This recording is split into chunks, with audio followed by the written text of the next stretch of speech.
they can't afford term life insurance. To buy $1 million of affordable term life for you, all you need to do is call Big Lou at 800-700-6898. Lou will make sure the scales are tipped in your favor. Call 800-700-6898. Big Lou will answer your call and work to fit you into a term life policy that you can afford.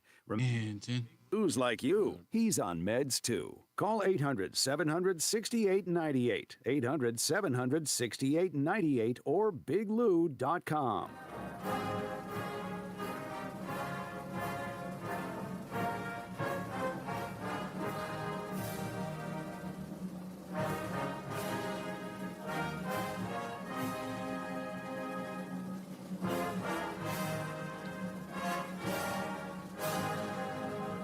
This is Reese on the radio, filling in for Todd Feinberg on WTIC News Talk 1080. What happened here is simple and straightforward: terrorism. Failure for us to not say that, failure in saying that, is going to be complicity. Silence is complicity. It's complicity. We cannot remain silent. The ideology of white supremacy has no place in America. None. The law enforcement and intelligence community are continuing to look for any connections, associations, or co-conspirators. We have nothing additional to report at this time. The investigation is continuing to be active, and no one should jump to conclusions.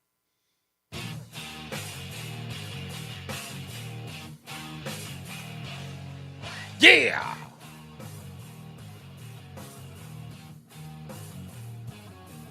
Oh, man. What's going on, everybody?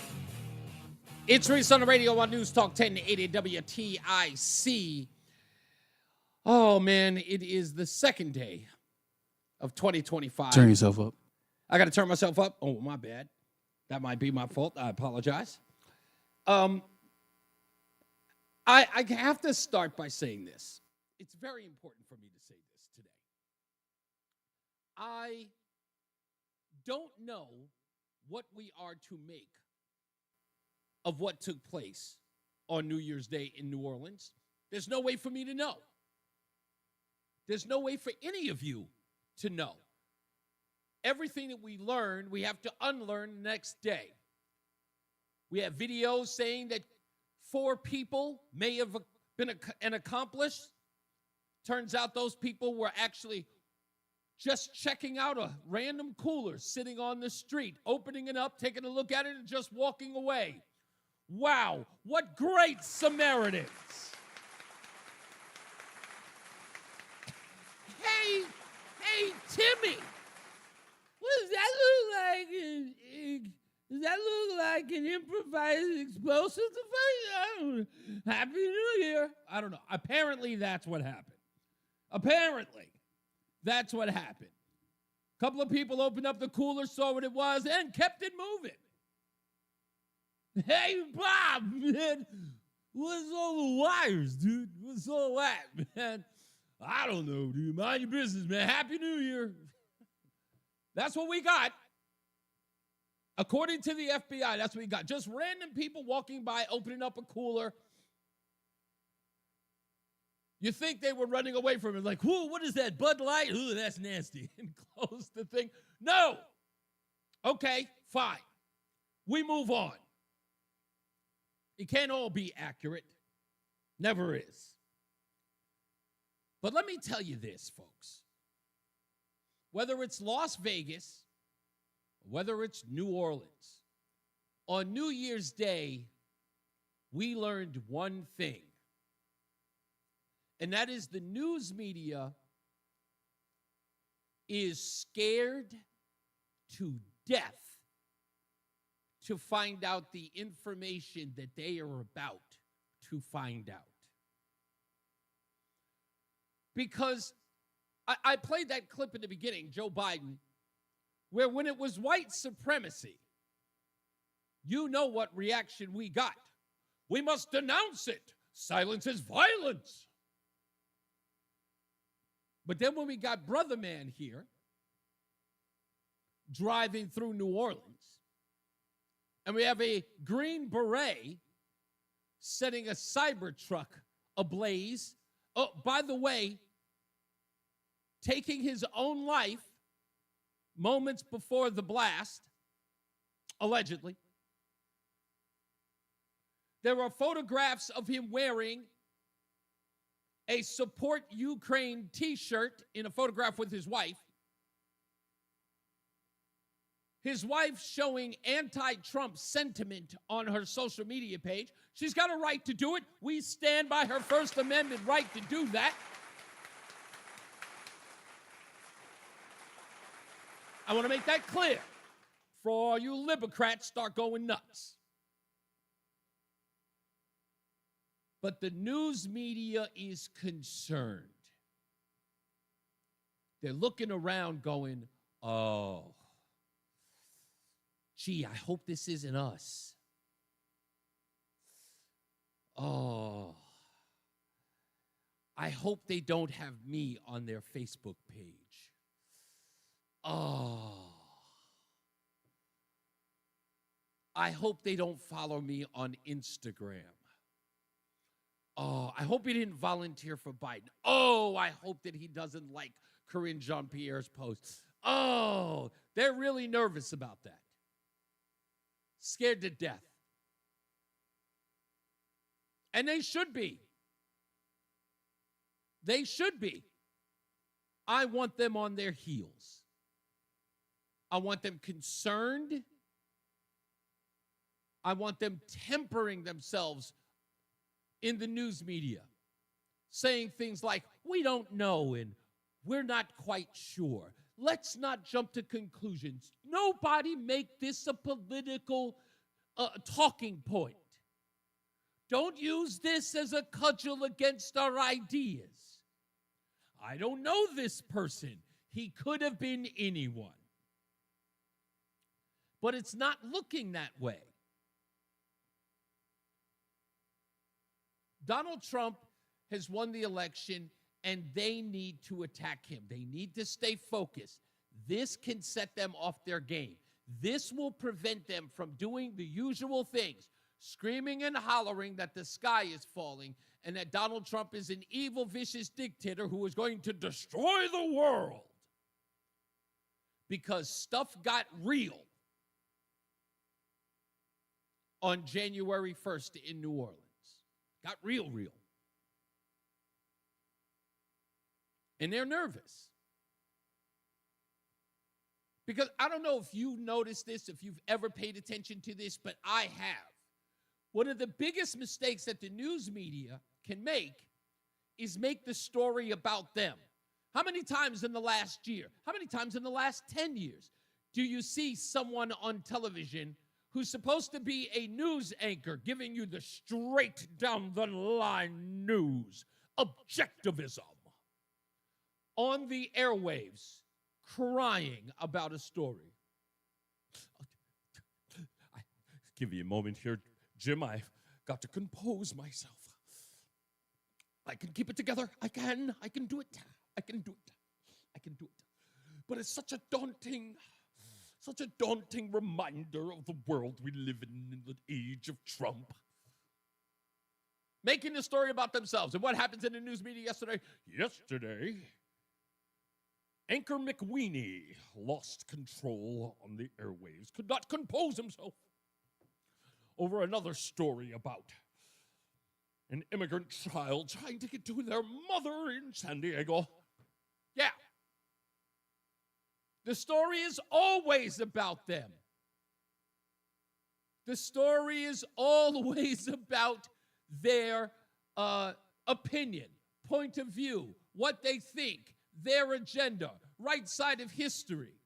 And then this comes out. Now remember, if they'd attacked Donald Trump, if they'd attacked Elon Musk, Vivek Ramaswamy, Tulsi Gabbard, Pete Hegseth, any one of those people would have been attacked. Had there been something on their home, they would have woke up the morning and said, could it possibly be their rhetoric? That's the same thing we heard after the assassination attempt on July 13th. But innocent people in New Orleans, not a bastion of conservatism, those innocent people were victimized. Oh, And the perpetrator was a person of color. Oh,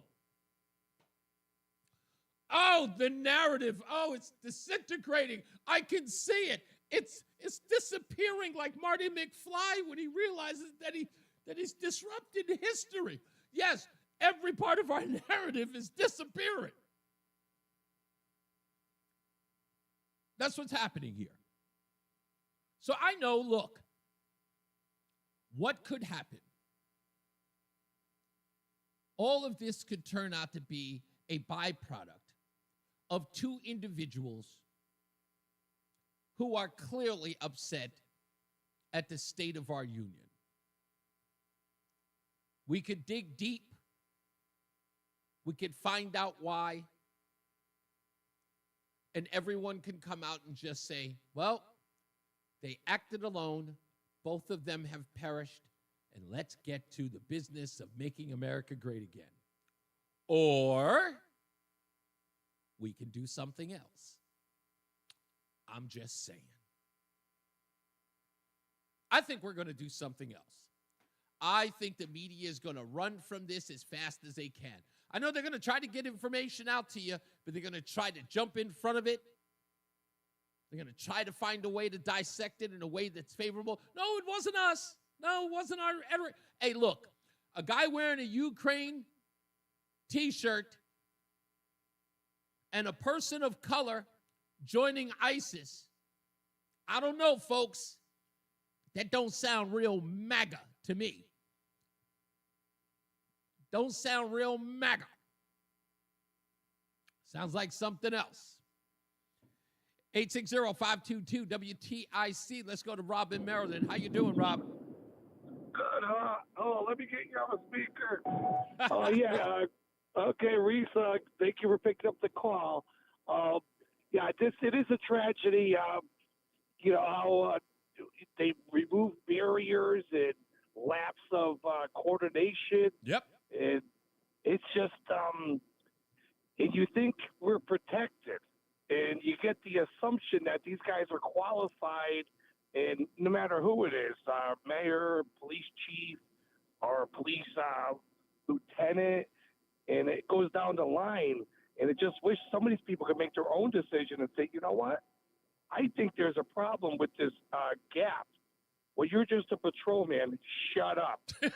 And right. And I just think sometimes this chain of command, military chain of command, needs to be corrected. And if somebody sees something, say something, like they always say, like in a subway or anywhere. Yeah, they did that. They moved that thing. That used to be a New York campaign that then got nationalized. You know, you see something, you say you something. see it sit there. But the thing is, if you're not qualified, you're going to get a backhand by your lieutenant because he didn't think of it. Yeah, but you know what? Look, I look at this thing as far as like it's New Year's night in a busy, populated city like New Orleans. But right? then one caller, sorry to interrupt you, one caller called up and says, oh, there was 3 or 5 or 10 cops talking together. And then they were probably talking about missing time with their family. Well, if they're not coordinated, they're not huddled up, and they were walking around, they may have, you know, who knows? It's a big city. I didn't realize there's 30,000. What I'm saying is that where this busy intersection is, and it is more or less, it is a walking part of the city, as Roland expressed yesterday. Roland's from this part of town. He's been there more times than he can count. And that area is, in essence, designed to just be for pedestrians. No vehicles ever. And you have to see the video yourself in order to understand. And were there police there?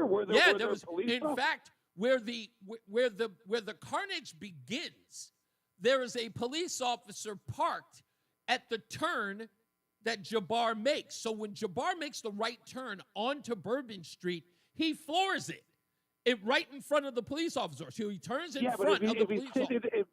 If he's sitting in the car on TikTok, like most of the cops, no. The police officer is outside of the vehicle. The police officer is outside of the vehicle, and he when the guy turns and he makes the right turn into the road, as soon as he makes the right turn, as soon as his car is angled into the lane, He floors it, and the officer jumps in his car. Like, the officer's confused at what to do at that moment. Jump in the car or race the guy, on foot.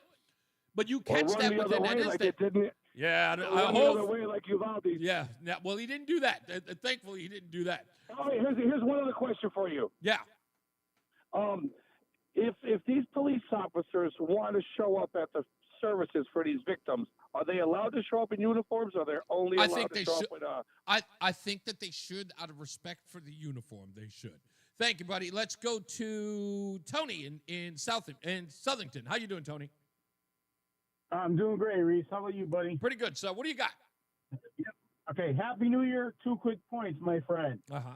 One, I want to say that the liberal media tends to lean towards assuming that if you were in the U.S. military of no matter what branch, you're probably a Republican, a conservative, or a libertarian, and not a Democrat or a liberal. So, let's stop being stupid, ignorant, and gullible to that point of view, because that's just straight out wrong. I work with at least 14 people out of 90 that served in the military at the company I work at as my career job, and all of them are Democrat, solid liberals. It's a lot of them. So we just got to throw that. Yeah, we do. We got to throw that out the door. And my point being is, I think this was all done with intentions because, let's show America's weakness on the new year, how weak we are and pathetic our country looks to the rest of the world. And maybe this is an attack against Trump. But people need to realize just because this guy served in the United States military does not mean he was Republican or conservative or a libertarian or independent. There's an interesting dynamic in all of this, Tony, and I've noticed it in this in particular, right? So with the Cybertruck guy who's got the Ukraine T-shirt that we've now seen in a photograph of him and his wife on, I think they're hiking or something. But we know that he is a supporter of Ukraine. He's a supporter of the initiative in Ukraine. So it's fair to say that he is a Bidenite, if not a Kamalaite, whatever the case is.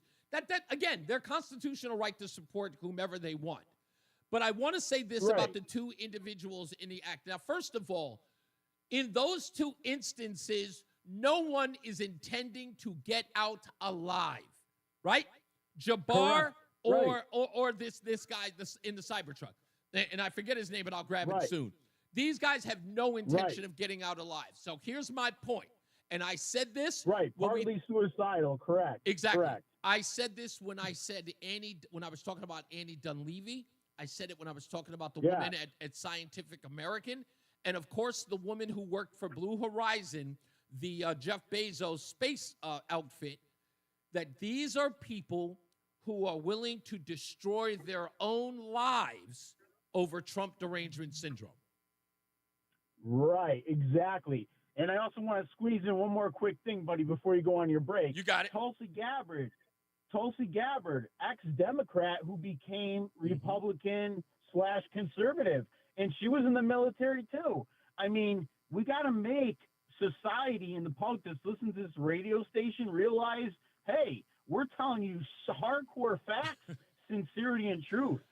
Only thing I want, listen, what I want people to recognize is that when people start talking about Trump derangement syndrome, and you look at just the 5 examples we just laid out, from the teacher in Cheshire to the woman who killed her father, to the woman who destroyed her career, and these guys who took their own lives. In essence, they took their own lives. These guys are conservative or anti-American or anti-patriotism individuals who were so angry at the state of play that the world is not going the way in which they wanted to, that they are willing to destroy the lives of others and even their own, for that matter. And if the people who are promoting that nonsense don't get ahead of it and start saying, okay, we're going too far here and we need to pull it back, we're going to get more of this. Plus mental illness. I think it's about time we reinstate insane asylums. I think, no, to be honest with you, I think, look. If you care about humanity, right? You care about humanity, reinstate the insane asylum. Tony, listen to what I'm saying. There used to be a time when Trump derangement syndrome was something that we just said in a laughable way, right? It was just something we called it, right? It's like, calling somebody, a floater. But these people, this derangement, it is real. And in fact, there are now psychologists and psychiatrists who are using the term legitimately.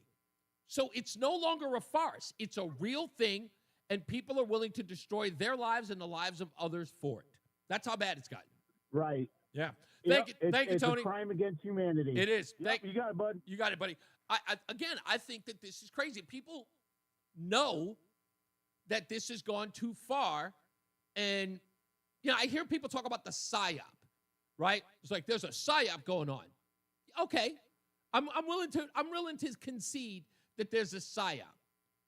That these people listen to mainstream media and they listen to it so, I want to say, so religiously, for lack of a better term, that it's not so much that they believe it, it's that it's a religion to them, or they swear by it.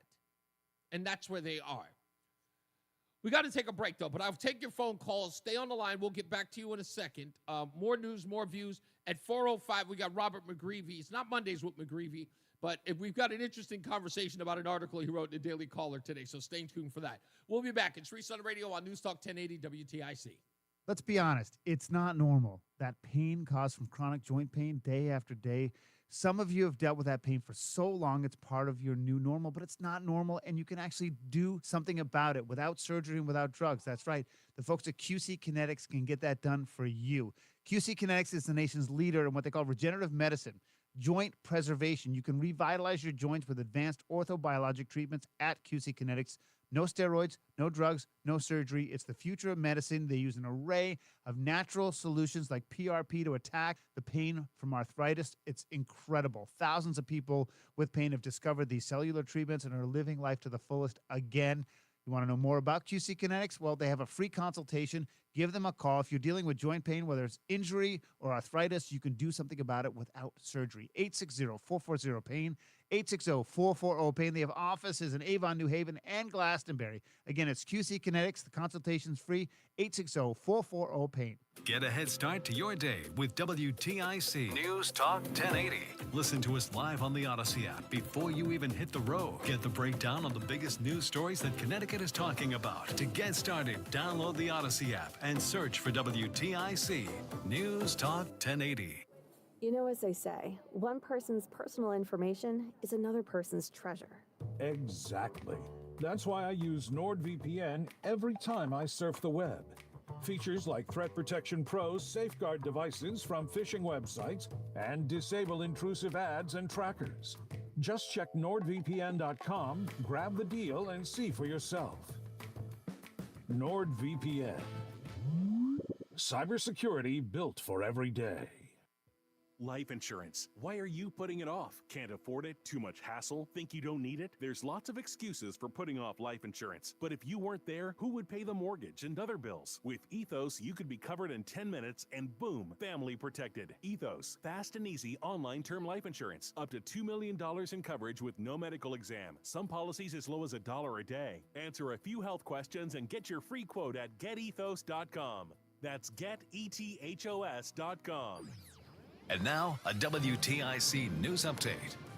40 degrees and cloudy at 3:30. I'm Dave Megler, WTIC 1080 News. Wind advisory in effect. Eversource reports about 1,200 outages. Very windy with a high around 45 this afternoon, low around 30 tonight.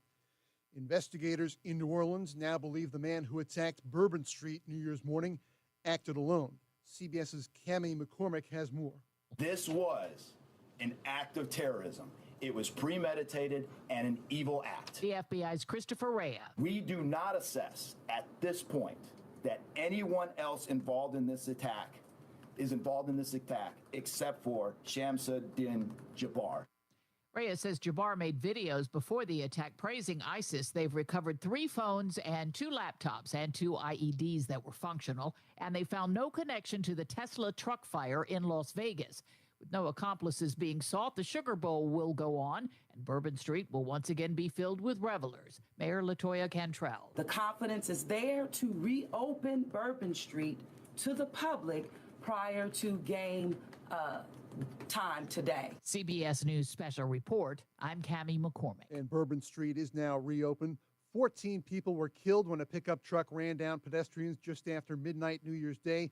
Jabbar, killed by police, was a U.S. Army vet who the FBI says proclaimed allegiance to the Islamic State terror group.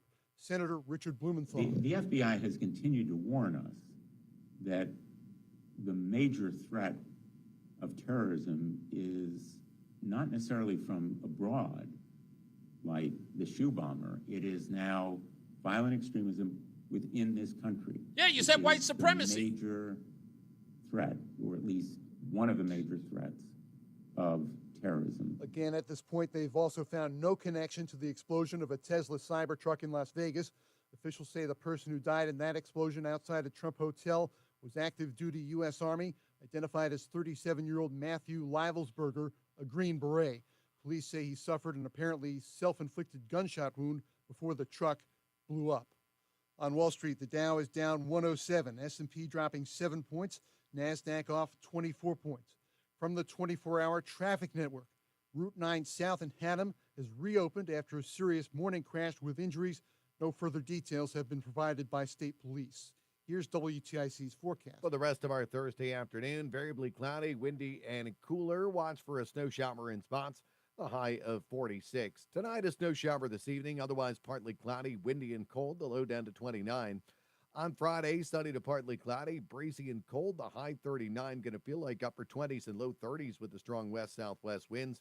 Windy and colder Saturday with clouds and sun, the high 31. Going to feel like it's way down in the 20s at best.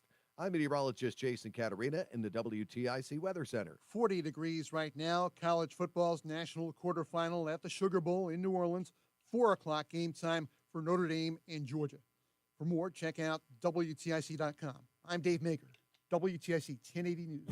Sponsored by Progressive Insurance. Make sure your family is well taken care of with life insurance. Protect your phones, laptops, and more with electronic device insurance, and cover your furry friends with pet health insurance.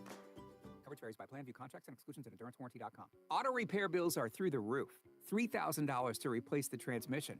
$4,000 for a blown engine. And if your manufacturer's warranty is expired, you'll have to cover it all out of pocket. You need an Endurance Auto Protection Plan. No matter what the mileage, if your car is under 20 years old, Endurance can get you covered on the engine, electrical system, transmission, AC, drivetrain, and more. Endurance has plans for any budget. Repairs can be done at the certified mechanic of your choice, and they're paid directly with no middleman. Plans cover 24/7 roadside assistance, towing, battery jumps, fuel deliveries, tire changes, lockout services, and a 30-day money-back guarantee. Act now and get our elite benefits, including complete tire care and key fob replacement. A $2,000 value at no extra cost. With Endurance, you could never pay for covered auto repairs again, so call now for your free quote. Call 800-380-9012. 800-380-9012. Again, that's 800-380-9012. Hey guys, it's Jim Costa from Cash the Ticket. If you're planning on betting the NFL playoffs, buckle up. Betting football's hard enough as it is. We're doing the research for you. So listen to Cash the Ticket with Mike Valeni and I. We'll be dropping new episodes for every single playoff game. And that's going to be storylines leading into it, so some good football stuff, but also the betting nuggets you're looking for. Sides, totals, trends, player props, throw those in there too. Pre-game and post-game, we're going to be all over the postseason. Subscribe to Cash the Ticket on the Odyssey app or wherever you get your podcasts. A successful retirement doesn't just happen. It requires a plan that is custom built to suit everyone's individual financial situation. Every Saturday at 3, we share vital information on how to build and live a successful retirement. It's On the Money with Jay Dorso. Retirement strategies on building income and proper protection from the pitfalls and the latest news in the retirement universe. On the Money with Jay Dorso, 3 p.m. this Saturday on WTIC News Talk 1080. Are you experiencing cloudy vision? It could be cataracts, a natural part of the aging process and correctable with a simple outpatient procedure. This is Dr. Mary Gina Ratchford with the Ratchford Eye Center. Cataract surgery is quite sophisticated and now tailored to each patient's individual needs. At Ratchford Eye Center, our team of doctors, including our newest member, Dr. Susie Oroppressa, offer the latest in advanced technology implantable lenses. See the difference at RatchfordEyeCenter.com. Hi, I'm Liam McNeely, now playing for a championship team. One shot can change the game and build momentum. You work hard to excel at what you can do best. you turn challenges into success. Teamwork and preparation are the bricks that build a strong, winning foundation. With Brown, Panderis, and Scott, you hire a team of lawyers that listen and successfully address all your legal needs. At BPS Lawyers, you get more than a lawyer. You get a law firm. Visit BPS Lawyers. 1 minute. Hey everyone, it's Ted from Consumer Cellular, the guy in the orange sweater, and this is your wake-up call. If you're paying too much for wireless service, you don't have to keep having that nightmare. Consumer Cellular has the same fast, reliable coverage as the leading carriers for less. And for a limited time, new customers receive their second month free when they sign up and use promo code SECONDFREE by January 26th. So why keep spending more than you have to? Seriously, wake up and call 1-888-FREEDOM or visit consumercellular.com. Taxes, fees, and other third-party charges will apply. See website for additional details. You know, as they say, one person's personal information is another person's treasure. Exactly. That's why I use NordVPN every time I surf the web. Features like Threat Protection Pro's safeguard devices from phishing websites and disable and trackers. Just check NordVPN.com, grab the deal, and see for yourself. NordVPN. Cybersecurity built for every day. What's up, everybody? You know who it is. You know who it is. You know who it is. It's Reese on the radio. Frederick Douglass of the 21st century. It's WTIC News Talk 1080. Don't freak out, people who are watching online. I had to change my shirt. I spilled something on it. So I was doing something real quick. So I had to change my whole outfit. It's Reese on the radio on NewsTalk 1080 WTIC. Orlando, let me holler at Orlando real quick. Orlando, you're from Waterbury, right? You live in Hartford, or at least I think you live in Hartford, or at least you work in Hartford, but you're from Waterbury. How you gonna tell me not to wear a Boston hat? A New York hat would be better. One of the first things that I asked, and I'll never forget that, I never understood it, it will bother me, but when I first got to Hartford, Connecticut in 2004, I said, I think it had to be a Modell's that I was in. If I wasn't at a Modell's, it was someplace else, but I was at the Buckland Hills Mall. But whatever sports place it was, I want to say it was Modell's. In my heart, I want to say it was Modell's. But I got in there, and it bugged me out because it was one side that had Red Sox jerseys and the other side that had Yankees jerseys. Now, again, that was the year that I became a full-fledged Boston fan. But I had already left the Yankees because they got rid of Reggie Jackson. Like, you know, him and Steinbrenner and their whole beef. Right? So I was a Met fan, but I was casual. Because since the 86 Mets, I stopped messing with them anyway. And after they got rid of my favorite player in the whole world, Ray Knight, third baseman, 1986. Once they got rid of him, and then, you know, Len Dykstra, gosh, what happened to that guy? And so many others. I was kind of in an oblivion. Kind of had no home, so to speak. But the first thing that I said when I got to Hartford was, yo, why are there Yankees jerseys here? I felt like I was in some weird center of the earth kind of thing, going like I was in a Terabithia kind of situation. Anyway, someone explained it to me. Some parts, like the dividing line is Hartford, Connecticut. South of here, at Buckland Hills, there are a lot of Yankee fans. North of here, like Vernon, you know, west of it, you have Vernon, like it's sort of a little more Boston fans. So I'm like, oh, that's just weird. And when I sort of auditioned to come back here to Hartford, to come to WTIC, I asked Janine about that. I said, is it still up in the air in Hartford about who they're rooting for, whether it be the Yankees or Boston? She goes, yeah. She said it with such a disappointing tone. She was like, yeah. And I was I'm still mesmerized by it. I don't know this is New England. Like it or not, folks. We don't root for the Yankees up here. We don't. Okay? And this is coming from a New Yorker. You have permission to love the Sox. Or the Sox, for that matter. That's right. You're absolutely right. Richard has it right. He says the Mason-Dixon line runs through Middletown. He's 100% right. 860-522-WTIC. Let's go to Fred first in Middletown. Speaking of which, what's up, Fred? Hey, a real quick point about what exactly it means and doesn't mean if you've been in the military. So some people actually get sucked in, and if you remember, Michael Corleone enlisted, and Indeed. Yeah. Fictional character nonetheless, but yeah. Yeah, and there's, of course, I think there's something called the Pink Triangle. There's a white supremacist presence in the military. But maybe more significant than that is that gangbangers like Bloods and Crips, who've been around for as long as I have, really, they send some members, they stay clean, they go into the military. Sure. Emphasis on military police. Oh, yeah, and then they come out and they become cops. Isn't it so wild, though, Fred, and I've noticed this, and my wife and I were talking about this on our walk. She talks about how there is a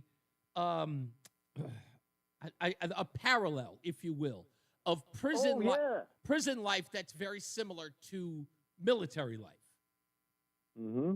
So it's kind of weird that, because if you really think about it, the food, the rations that come through the military are exactly the same that go through the prison system. Okay. I didn't get your point at first. I thought she was saying there was a parallel. No, there's a parallel sort of behavior, because you have the cliques. The cliques. I mean, anytime you squeeze people, the soup kitchen here, by the by, I've been a patron in Middletown. I've like sat there and grokked like, this must be like prison, only you can leave here. Half the people in there at any given moment have done time, and by the by, it goes to that that lowbrow. Yeah, now the military is like a bad scene. You know what I mean? In America, there should be a question if you even want a standing army. I'm not saying there's anything we can do about it, but the military. But yeah, gangbangers. Anyone can be a. The classic line is, "How did he get that job? He applied for it." Yeah. Yeah. Good deal. Thank you, Fred. Much appreciated. My little brother is in the chat room. He says, "Down with Boston. If you put that hat on, you're disowned. Consider me disowned, bro. I can't mess with the Yankees. I know you got. Listen, you got Aaron Judge, who everybody's calling the second coming of Jeter. God bless him. God bless him. If he can win a national championship, if he can win the World Series, hey, God bless you too. And Happy New Year to you, bro. I love my little brother. That's my favorite. Tim is where's he in? Broadbrook? How we doing, Tim? I'm doing good. I was just listening to the pseudo rant there, and you're spot on. What's that? The bottom line is that something's got to change here in the media, but more importantly, we got to start supporting our transgender Muslim population in the army. Because I think that's really what's going on. I think that this guy probably sees Trump as a threat to his, right, to his ideology thing that he's got going on. Yeah, and it's plausible, right? I don't know how far that goes. That's a little far reaching for me. But what was it? Our Muslim trans. Can I be honest with you? I don't mean to interrupt, but can I be honest with you? Yes. If you're a Yankee fan, I don't know what you're doing in Connecticut anyway. Yo, I'm not. Listen to me. I was a Yankee fan when I was a kid. Every ideological New Yorker was, especially when you were a kid, you loved the Yankees. If you think about the lore that is the Yankees, Reggie Jackson, there are so many names that you could go to. When it comes to the Yankees, of course you were Yankee fans. They were associated with some of the greatest. Who was one of the best Yankee players ever? I'm going to say Babe Ruth. Yeah, Where did he come from? Babe Ruth came from Boston. Trust me, I know the Bambino came from Boston. $5,000. He was the great curse. Wanted to produce some off-Broadway play for his daughter. It was a flop. He was a pitcher. He won 35 games as a pitcher, and then he went there and hit 714 home runs. Crazy, huh? Again, listen, I said it before. I'll say it again. That's the reason why it was so easy for me to become a Boston fan in 2004. It changed my life. It was the curse of the Bambino. The lifting of that curse changed everything for me, and I've been a Boston Red Sox fan, and they haven't let me down yet. The Yankees, I've been all a the Red time. Sox fan since '67, and they used to have the Bristol Red Sox, which was great. Yeah. Lynn, Jim Rice, the Gold Dust Twins. They came up to it. I've seen so many games, and then I've seen a lot of Red Sox games too. But let's get back to politics because that's All right. Well, real quick, because I got to get some other phone calls. But you're talking. All right. So, from what we learned in these two bombings, is that what you want to open up about? Go ahead. You see the Las Vegas thing on the news? I think Nancy Pelosi's sister is involved in politics in Las Vegas. I thought it was her in the background. And this chick who's the superintendent over there in New Orleans. Yeah. Something ain't right, man. She's like, she should be in a nursing home or something. Yeah. I don't know what they're doing over there, but you know what? They make. Listen to me. I'll tell you what it is. The people in New Orleans who are running the show down there make me long for the days of Ray Nagin. That's how bad it is. And Roland should know about that. I gotta go, Tim. Were you there during the Ray Nagin days, Roland? Do you remember him? Do the what? Were you in New Orleans during the Ray Nagin days? Oh, yeah, I was. You were there? Okay. I was in college, I believe. You were in college? My favorite line by him was when he goes, no matter what happens, New Orleans will always be a chocolate city. And that's when I knew he was gone. I was like, he's out of there. He can't last another week. And I'm trying to remember if it was him or the mayor before him. My dad was a police for 20 years in New Orleans, right? Oh, really? So he pulled over the mayor for speeding. Woo! And got 30 days no pay as a reward for it. Wow. But he said everybody has to follow the law, even the mayor. Damn right. You know what? I bet you is the best 30 days he ever. You can pull over the mayor for speeding. That's a badge of honor. I'd take that rip. I would take that rip. I don't know if it worked out for him. I'd have still taken the rip. It's one of those things you got to do. Listen to me. I fought the law and the law won. But at least you fought the law. You know? That's what I say. You got to go down fighting. Even when you lose. You got to go down fighting. I give it to him. Let's go to Joe, who's in where's he in? New Hampshire? Oh, yeah, it's Wall Street Joe. What's going on, sir? Yeah, before I give you a major scoop, your guest at 4 o'clock, McGreevy. Yeah, Robert McGreevy of the Daily Caller. Is he going to be getting into that New Orleans thing? No, actually, we've got another. It's a silly bet, but he wrote a great article involving the current press secretary. But we'll get into that in a minute. Well, maybe this is something he could look into too, and rolling out of New Orleans. Quickly, before I get to it, the reason why Michael Corleone went into the Army back then wasn't because he was patriotic or anything. He was trying to escape retribution because he had just killed the mob guy after his father and the corrupt police captain in that restaurant. Yep. And then he immediately enlisted in the Army. So it wasn't because he was patriotic or anything. So just remember that. But here's the scoop. And I think this is something for you to really look into. You're good at this. I hope you do better than Montauk Chronicles. But, go ahead. This is about 2016. The Obama administration, Homeland Security, delegated $40 million to the city of New Orleans for Homeland Security to buttress and really, button up their security for the downtown district, especially Bourbon Street and Canal Street, because of the New Year's Eve and the Super Bowls they have there, and the bowl games, and especially Mardi Gras. So what happened to that $40 million? 2016. None of that work got done. Zip. And where's the money? The money is nowhere to be found. Now, any of those people up at the podium the other day get some of that money? There may be a discussion by John Kennedy because I think that he was saying something about that. And I'll have to look it up, and I'll actually find out. 2016, you say, though, right? Yes, my research, I get this through my network up here. Sure. But it's supposed to be 2016. Obama was still president. It's like a gift to Democrat cities, but especially the concern about, what goes on down there. And if they had spent that money as it was intended, this would not have happened. I totally understand. All right, we got to take a break. Thank you, sir. I will look it up for the next break. Stick around. We'll get to your phone calls in a minute, so stand by. I see Lori's in there because she wants to talk about the Red Sox. That's her thing. If I say Red Sox, Lori grabs the phone. We'll talk about that and so much more. It's Reese on the radio on NewsTalk 1080 WTIC. Not all products are available in all 50 states. Compounded products are not FDA approved nor verified for safety, efficacy, or quality. Wegovy and Ozempic are not compounded. Prescription required. Restrictions apply. See website for full details. Why try Hims for weight loss? If you're interested What's in going personalized on, prescription everybody? options, Spawn including in the Ozempic, house? Wegovy, oral medications, and compounded What's GLP-1 up, injections, and the Brandon? support to Chris see real Murphy will results, not be around you might for, like it. Common sense trunk Why try control. Hims to regrow hair? If a range of treatment options made with clinically proven ingredients like minoxidil and finasteride for thicker, fuller hair in 3 to 6 months sound good, you might like it.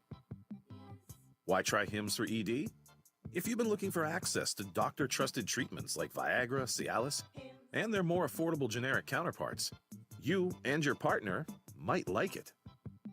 The Hims process is simple, 100% online, and treatments are shipped free to your door in discreet packaging if prescribed. What's not to like? To save big on weight loss, hair loss, and ED solutions, get started today at Hims.com. That's Hims.com. Have you ever tried something for the first time and then wondered how you ever got along without it? That's how thousands of new Navage users describe their first experience. Once they feel sinus relief and can breathe clearly again, many wonder why it took them so long to experience the Navage difference. Navage uses refreshing saline and gentle suction to quickly suck out mucus, germs, and other airborne irritants. Stop suffering from congestion and start feeling better again with Navage. Brand new look, same great product. Trust and Will knows that we'll all eventually need a will. How about right now? Trust and Will makes creating your will easy, like while you're lounging on the couch easy. Trust and Will is designed by attorneys but customized by you, and all documents are state-specific and secure. Find your plan at trustandwill.com and use offer code RADIO now for 10% off. That's trustandwill.com, offer code RADIO.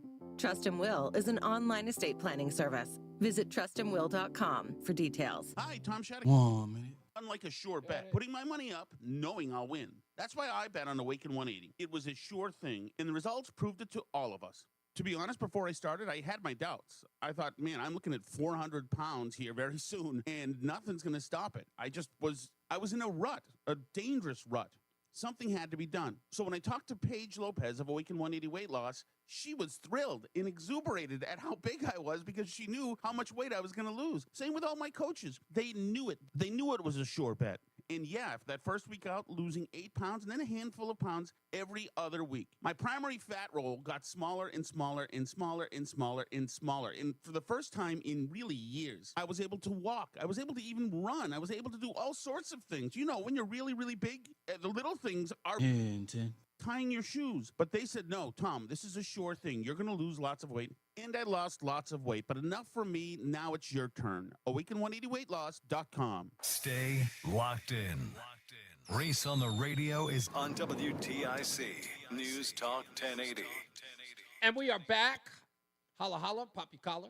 It is our second day of the year. Don't worry, I won't count them down like that. That's corny. But we've got plenty of stuff to get into today. We've got Rob McGreevy of the Daily Caller, who is going to be checking in. Apparently, there is this ongoing bet, and you can take part of it if you want to today after we talk to Rob. What do you think will be the career choice for Karine Jean-Pierre at the end of her tenure as press secretary for President Joe Biden? Do you have it? And we'll take a couple of things from the article talking to Rob McGreevy about it today. It's a funny article. Some of the things that people are suggesting she's going to get a job at. I've only got one that I want her at. For me, if she takes any job, for me, I'll reveal it when I talk to Rob McGreevy. So stick around for that as well. We'll talk about all that and so much more. Let's get Ralph in South Carolina in here before we get out of here. What's going on, Ralph? Reese, you have a great new year.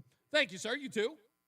And what I'd like to see, and I think everybody in this country ought to see, every government department post who wins the bids and where does the money go to, who does it go to, what companies get it, and are there any connections to those companies and what politicians?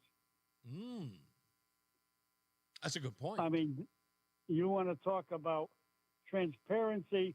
Let's find out who's getting the money and where is it being spent. I mean, it shouldn't be that difficult to post it, say, okay, you got X number of dollars here, and it was spent on X. We have no clue where any of that money goes. It's like I've got a secret. I want it. One of the things that have been proposed, my wife was telling me about this the other day. She says, hey, did you hear this thing about the Trump administration is going to take like new laws or new proposals, whatever the new CR or whatever that is, and they're going to post it online for people to read, like Elon and Vivek are going to post it on X for everybody to read it. And I said, wow, that would be fantastic. And I said, it sounds familiar. I remember someone told us a long time ago that they were going to do something very similar. Do you remember Barack Hussein Obama promised that in 2008? But Barack promised a lot of things. Yeah, I know, but that was one of the, to me, I thought that was a winning proposition. Barack Obama wanted to quell the notion that he was this extreme progressive, like he was more progressive than FDR, and he said, well, we'll put new laws online so people can view them. And sure enough, that never happened, and I think it had everything to do with where a lot of his slush fund of the stimulus package went to. When that money ended up going to all of the union members and then getting funneled back to the DNC, I think that was part of the reason. Reese, I will guarantee you, if the American people, those who really care, knew where a lot of that money went and who got it, they'd be just a little upset. Yeah, indeed. And I think that's something we should all find out. Where's the money going? Who's getting it? And what's it being spent on? Exactly. I mean, I think you've seen the stuff now. They're talking about $12 million for a pickleball court in Las Vegas. I mean, that's a wonder. That's really is something that will help the country out tremendously. Our tax dollars at work, as they say. Thank you, Ralph. I appreciate you, sir. Happy New Year. Let's get our first check of the traffic with our good friend Mark Christopher, who's in the BPS Traffic Center. Is that Mark there? Hello. Hey, what's going on, Mark? Happy New Year, sir. Same to you. Same to you. Thanks, Reese. Good afternoon, everyone. If you're on the westbound side of 84, look for delays. Bulky Bridge out to 46 Sisson Avenue. Eastbound 84, some slow traffic about a half mile before 46 Sisson Avenue into the tunnel. Southbound 91 delays 33 down to 32 A and B. Northbound 91, that moves well. Crime through downtown up into Windsor. 291, 384, no problems east of the river. 2 westbound moving well. Glastonbury into East Hartford. 2 eastbound, no issues. East Hartford out into Glastonbury. Quiet Middletown. Waterbury 84 westbound just slows a little bit between 23 and 22. 91 on the Parkway, easy ride heading toward New Haven. Traffic and weather together on the 8th. WTIC News Talk 1080. WTIC weather. For the rest of our Thursday afternoon, variably cloudy, windy and cooler with a snow shower in spots, the high of 46. A snow shower this evening, then partly cloudy, windy and cold, the low down to 29. Sunny to partly cloudy, breezy and cold for Friday. That high 39 will feel like upper 20s and low 30s at times with the strong west-southwest winds. Windy and colder Saturday, the high 31 going to feel like it's way down in the 20s at best. I'm meteorologist Jason Caterina in the WTIC Weather Center. Get a head start to your day with WTIC News Talk 1080. Listen to us live on the Odyssey app before you even hit the road. Get the breakdown on the biggest news stories that Connecticut is talking about. To get started, download the Odyssey app and search for WTIC News Talk 1080. WTIC is 99 and throwing a year-long celebration to 100 years on the air. This is WTIC and WTIC FM HD2 Hartford. Always live on the free Odyssey app. 39 degrees, 4 o'clock. I'm Dave Mager, WTIC 1080 News. Wind advisory remains in effect. Eversource reports about 1,000 outages. Former state senator Mary Doherty Abrams has died, according to her husband. She served one term and decided not to run again in 2022 because she was battling brain cancer. Senators and fellow Democrats Martin Looney and Bob Duff say Doherty Abrams was a tireless advocate and a dedicated public servant. She was a special ed teacher in Meriden. Bourbon Street in New Orleans has reopened the day after the terrorist truck attack that killed at least 14 people.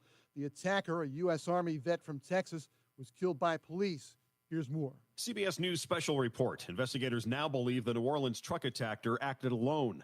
FBI Deputy Assistant Director Christopher Rea says agents are still looking at evidence Samshuddin Jabbar left behind. 3 phones linked to Jabbar have been recovered, and digital media exploitation is a priority to see what is on the devices and determine if there are any other potential leads. The FBI has found no connection between the New Orleans attack and the truck explosion in front of the Trump Hotel in Las Vegas. More from CBS's Omar Villafranca. They said over 400 tips came in from all over the country, not just here in New Orleans. So they, of course, want to get more information from people, track it down, see if any dots connect. They don't want people connecting the dots online.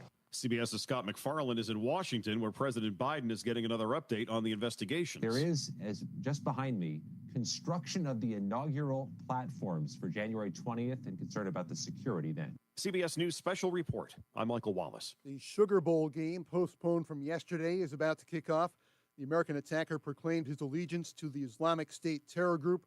Senator Richard Blumenthal says it's an example of domestic terrorism. What's so striking here is that there is clearly the danger of lone wolf extremist violence in this country resulting from the spread of ISIS terrorist-inspired activities. And officials say the person who died in the Cybertruck explosion outside a Trump hotel in Las Vegas was an active U.S. Army Green Beret. Sources identify the man as 37-year-old Matthew Leivelsberger, who was on leave from his base in Germany to visit his wife and baby daughter in Colorado. Police say he suffered an apparently self-inflicted gunshot wound before that truck blew up. There's a call for the EPA to issue a final risk evaluation for the commonly used carcinogen formaldehyde. Dr. Peter Yu is physician-in-chief at the Hartford Healthcare Cancer Institute. He says people are getting cancer younger. We've seen an increase in the number of people being diagnosed with cancer who are under the age of 40. So it's not an old person's disease, it never was, but it's becoming increasingly more a younger person's disease. And we believe that a large part of this is due to environmental exposure to known cancer-causing agents like formaldehyde. It's found in everything from paper products to motor vehicle exhaust. Mortgage rates on the rise again. Freddie Mac reports that the 30-year fixed mortgage rate rose to 6.91%, the highest level since last July, and compared to 6.62% a year ago. Mortgage rates have been rising despite 3 rate cuts from the Federal Reserve over the final 4 months of 2024, lowering the Fed's benchmark lending rate by a full percentage point. The Mortgage Bankers Association reports that home purchase applications dropped 13% over the final 2 weeks of December compared to the prior week, down 17% from a year ago. CBS's Jason Brooks reporting. Wall Street just closing out its first day of the year. Dow is down 152. S&P dropped 13. NASDAQ was minus 30. From the 24-hour traffic network, Route 9 South in Hamden is reopened after a morning crash with serious injuries. Sports, college football's national quarterfinal, the Sugar Bowl in New Orleans, Notre Dame and Georgia just about to kick off. NHL tonight, Bruins at the Rangers, NBA Celtics at Minnesota. For more, check out WTIC.com. I'm Dave Mager, WTIC 1080 News. Men, the new year is here. And if you're like many of us, you're going to make a resolution to improve your health. But if you're feeling sluggish and low energy, if you're sleeping, 1 minute. If you've been working out and aren't seeing the gains you used to see, making that resolution may not be so easy. This is Dale for Northeast Men's Health. And if you're feeling the way I just described, we can likely help you with that resolution because those symptoms probably mean you're suffering with low testosterone. And at Northeast Men's Health, we're experts in treating this condition. With our low T protocols, if you're like most men, the change will astound you.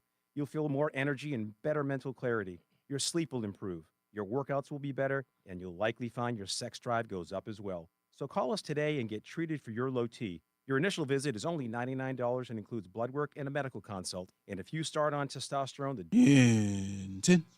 call 800-930-5956 or go to northeastmenshealth.com. We have 5 offices: Salem, New Hampshire, Dedham, Marlboro, Woburn, Farmington, Connecticut. You're listening to Reese on the Radio, filling in today for Todd Feinberg on WTIC News Talk 1080. This could very well be the stupidest person on the face of the earth. Do I look that stupid? Yes, you do. Oh, and then looking like real stupid. Maybe the story that I am reading you right now. in the stupidest thing I read today. This morning, we heard President Joe Biden has announced Liz Cheney to receive the Presidential Citizens Medal. Did you hear about this? President Joe Biden will formally announce recipients of this presidential award on Thursday at 5 p.m. And one name that's on the list to raise eyebrows is Liz Cheney, the former Republican member of Congress and a vocal critic of President-elect Donald Trump, among 20 names he's released in a statement today.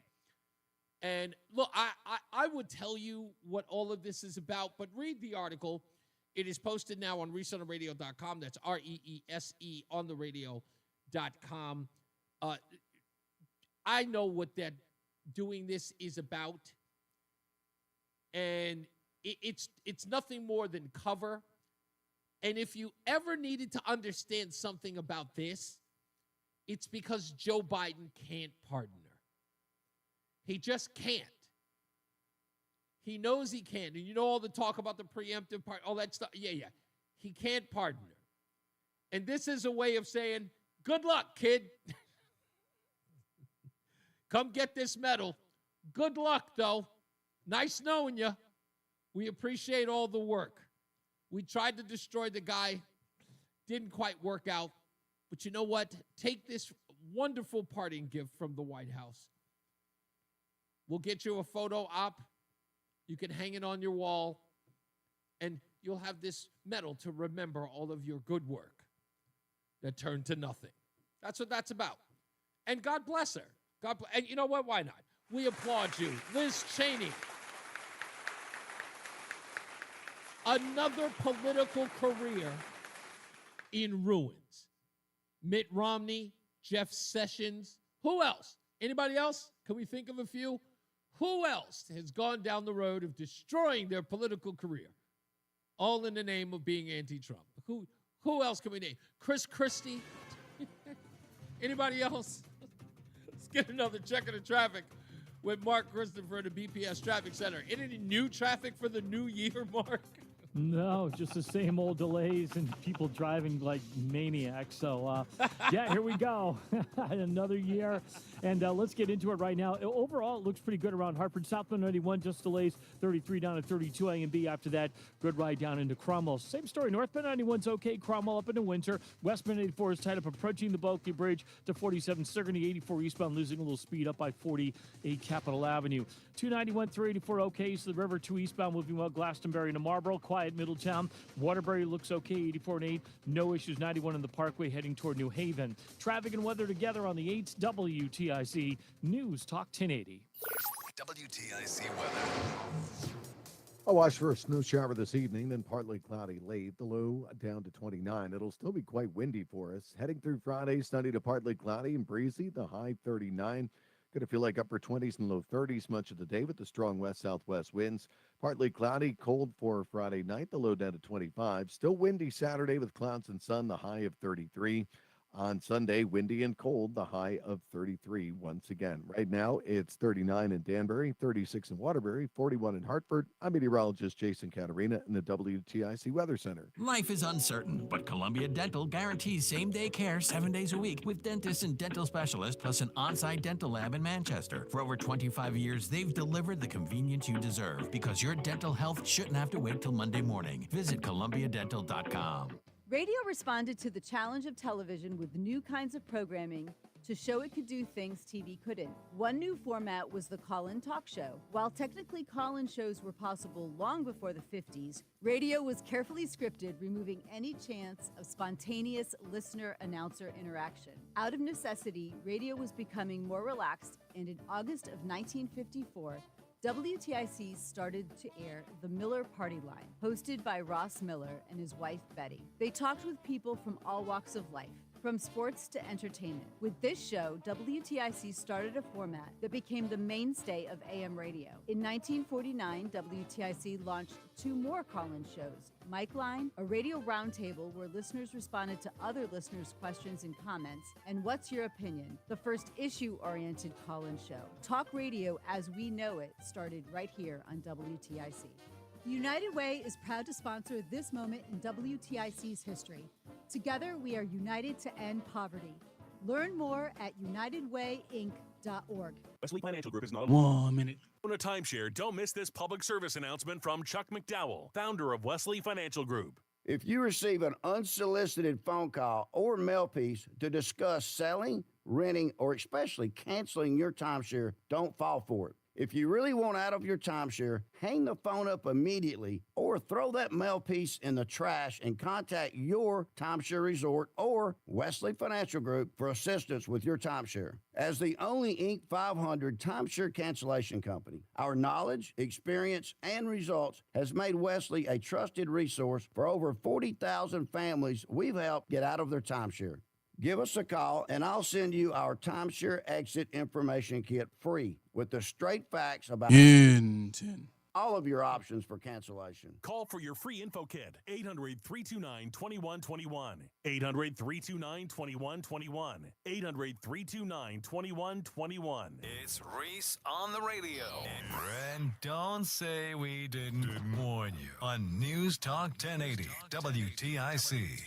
Holla, holla, pop your collar. You know what's going on. It's Reese on the radio on News Talk 1080 WTIC. Plenty of news and plenty of views for the day. And one of our, let's just say, steadfast contributors to the Reese on the radio show is our good friend, Robert McGreevy, who is usually here for Mondays with McGreevy, but he isn't always right on Monday. So when we can get him in, we do get him in.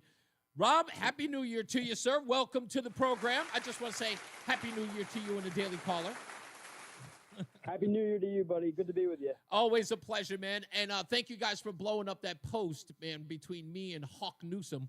You guys at the Daily Caller blew up that post with my exchange from the New York, the New York head of Black Lives Matter. Do you remember that? I'm sure I sent it to you.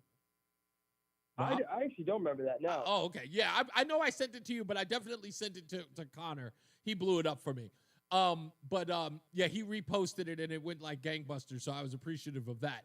So you've got this article out. Let's get to this in the Daily Caller today, and I love the headline. As soon as I read it, I said, love it. Unemployable. Media experts predict where Corinne Jean-Pierre will end up next. So wait a minute. There's a betting line for where Corinne Jean-Pierre is going to get a job? And how do I get in?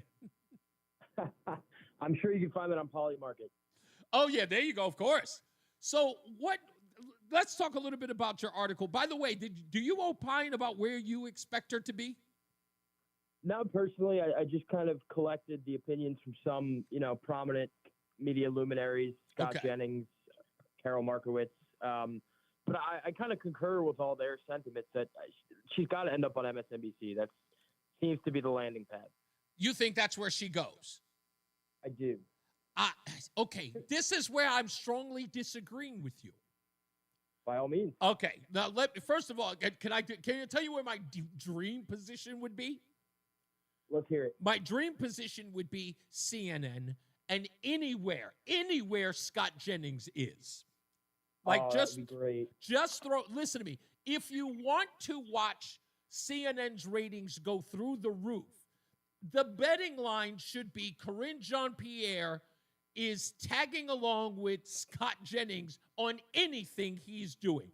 If Scott Jennings is on a podcast, put Corinne Jean-Pierre there. If Scott Jennings is on, get rid of Anderson Cooper and Andy Cohen, put them on New Year's Rockin' Eve and put the both of them on there. Just get the two of them. I don't think that would be fair to her. She'd get destroyed. Oh, that's the whole point. The whole point would be to destroy her. Scott Jennings, first of all, it would be worse than punching down. It would be like the Jolly Green Giant beating up Hervé Villachez from Fantasy Island. That's how bad this would be. So it would just be awful. But I would just have her anywhere where she could be completely embarrassed. But let me tell you why I know MSNBC is not going to take her. Okay? Why? MSNBC already has a credibility problem. It does. They know it. It stinks to high heaven. There is no ratings to be had there. And we're beyond the scope of them regaining any of their Right, we're into the new year. We should see the ratings coming back post-election, right? Everybody dips after the election, but we should see some return on those viewers into us. But no one's going back. The biggest problem. Does credibility play into their business model, though? I'm not sure. No. It never has. This is absolutely right. Yeah. They survive because Big Pharma buys most of their advertising.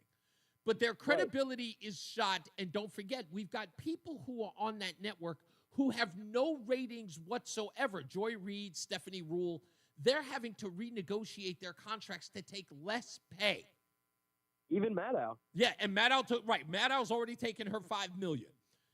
So we know this place is hemorrhaging, plus it's being spun off, which, as Bill O'Reilly said correctly, this is being sold off. It's not spun off. They're going to sell them. So bringing Corinne Jean-Pierre adds zero value, not even credibility, value to the new buyer. So you can't bring her on as a correspondent. Under no circumstances. She oversaw, as Mark Halperin put on Newsmax the other day, the biggest presidential scandal in history for Scott 4 Jennings years. said the same thing to me. Say again? Scott Jennings said the same exact thing to me. Yeah, exactly. So she is the face of it. Because if I'm Corinne Jean-Pierre, she's got one saving grace in all of this, and I think the book will sell. She's got to sell a book, but this is the title. She can't just come out with a book. The book has to be titled, "The Devil Made Me Do It." How the white man influenced this lesbian black girl to tell lies. Oh, that's perfect. That's the perfect grip. That's the only way she can salvage any financial security in the future. She can't go on TV again. She's been there all day, and everyone knows that she was responsible for the biggest cover-up. I mean, every day, that's what her job was. Yeah. Yeah, and something that really stands out to me is, to a degree, that job is to be a professional liar. And sure. Whether you're on the left or the right, your job is to defend your team, and fair enough. But she was just so bad at it. She wasn't believable. It was like, you have to at least put some effort, some energy into your lives, Yeah. Oh, she was casual, laissez-faire, and in some cases, indignant. And let me see if I can play this. I want to find this audio for you. This is, I think it was Peter Doocy talking to Corinne Jean-Pierre about, it was the day that Joe Biden had responded to, what was it? I want to say it was something about, I'm trying to find it here. I'm hoping that it is. But she was responding to the fact that Joe Biden had mentioned the French minister. Yeah, the French president. Here it is. This is that audio. How is President Biden ever going to convince the 3/4 of voters who are worried about his physical and mental health that he is okay, even though in Las Vegas he told a story about recently talking to a French president who died in 1996? Right after I was elected, I went to what they call a G7 meeting, all the NATO leaders. It was in the south of England. And I sat down and I said, "America's back." And Mitterrand from France looked at me and said,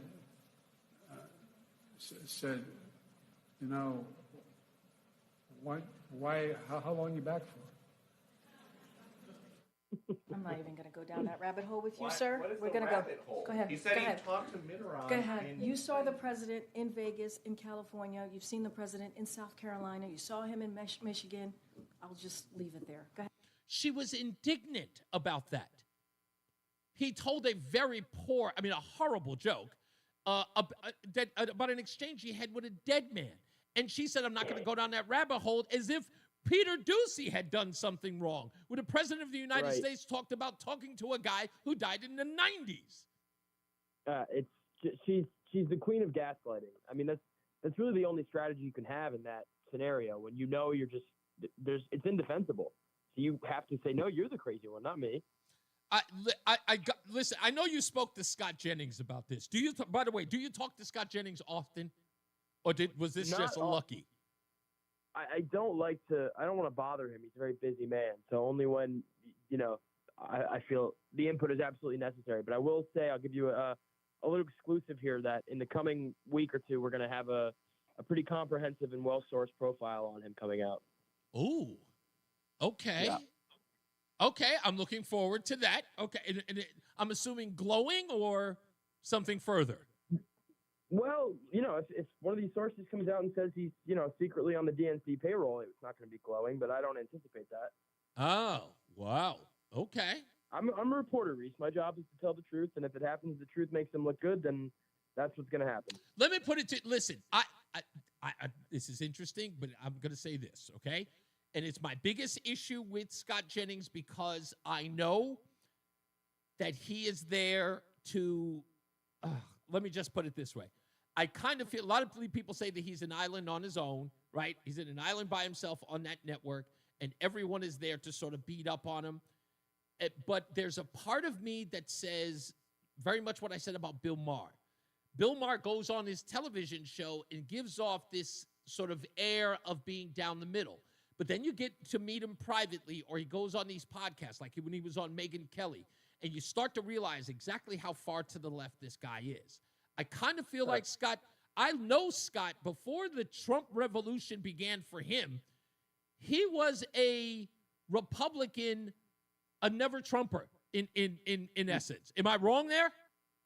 No. I mean, he's from the, W. Bush school. He's yes. Definitely, but he's sort of broken the mold of like the Bill Kristols and those guys in saying that, Trump is the president now, and like we're still going to be supportive of largely Republican policies, whereas a lot of those other guys have stuck to their guns for better or for worse, and keeping the never Trump. I'm not that was Scott Jennings explicitly never Trump, or was he just kind of part of that camp? No, he appeared to be like, I felt like he was trying to be down the middle, and it didn't come off very well. It seemed like he was sort of in the brood while trying to sort of nudge. Well, you guys are being a little over the top, but I understand kind of thing. He was very understanding of Democrats' delusions, if you will, instead of pushing back. Okay. He's far more of a pushback guy today. Like I see, but I see the reason why, and I think you'll notice it too. There has been an open bashing of him, and remember his exchanges with George Conway that got George Conway kicked off CNN. No, I don't. I'm not familiar with that. Okay, you got to look this up. George Conway is no longer on CNN because of an exchange. Look up the last exchange between George Conway and Scott Jennings, where George Conway went so far. I mean, he was going after Scott Jennings, but he said the one line that I think that was his doom. He said, "I don't know why he is allowed to be on this network."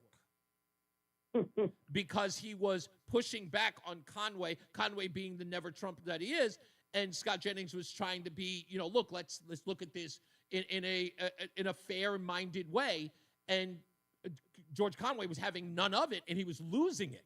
Next thing you know, George Conway is no longer on CNN, and now Scott Jennings is everywhere. In fact, Lauren Phillips had to come out and say, let's not be disrespectful of Scott Jennings. He is an employee here at CNN. She had to stop the interview and sort of stand up for Scott Jennings, which is why I believe now Scott Jennings, I'm sure you remember that exchange with Bakari Sellers where Bakari put his arms on him. He says, don't touch me.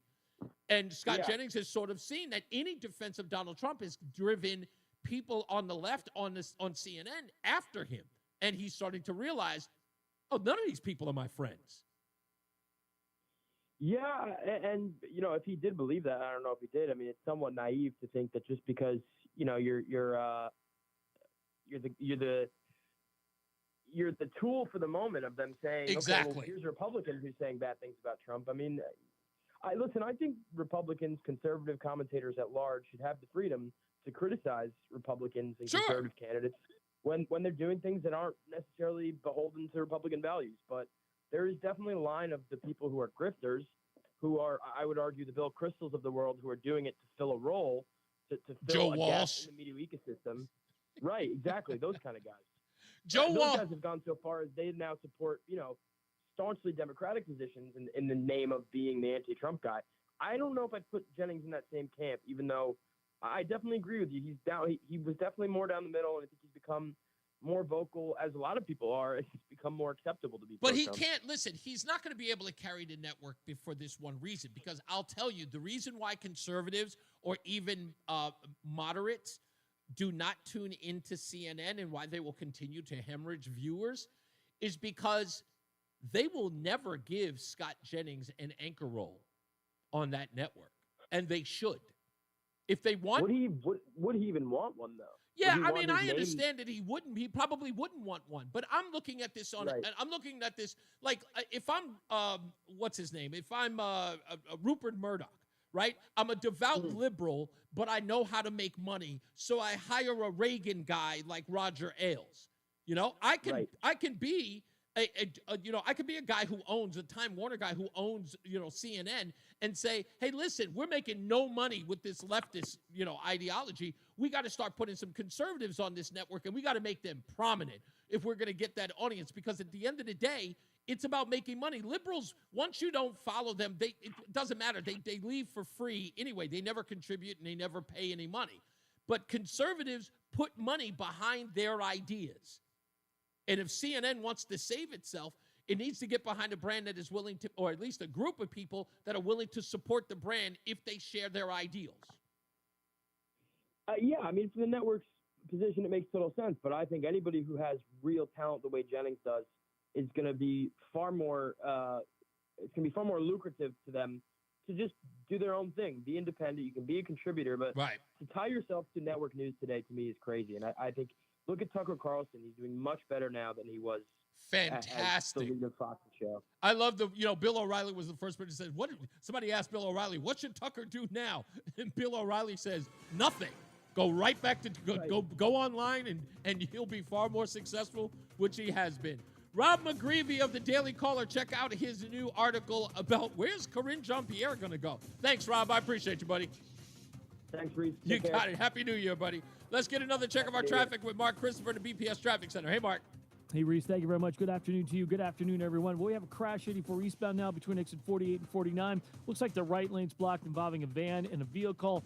You got delays back to 44 Prospect Oakwood behind that. Westbound side of 84 slowing, approaching the Bulky Bridge of 47 Sigourney. Southbound 91 delays 33 down at 32 A and B. Northbound 91 good ride, Cromwell through downtown up into Windsor. 291 384, that looks good east of the river. 2 westbound moving well, Glastonbury and East Hartford. Eastbound on Route 2, no issues coming off of I-84 out into Marlboro. Quiet Middletown, Waterbury looks good. 91 on the Parkway, no problems heading toward New Haven. Traffic and weather together on the 8's WTIC News Talk 1080. WTIC weather. For the rest of our Thursday afternoon, variably cloudy, windy and cooler with a snow shower in spots, the high of 46.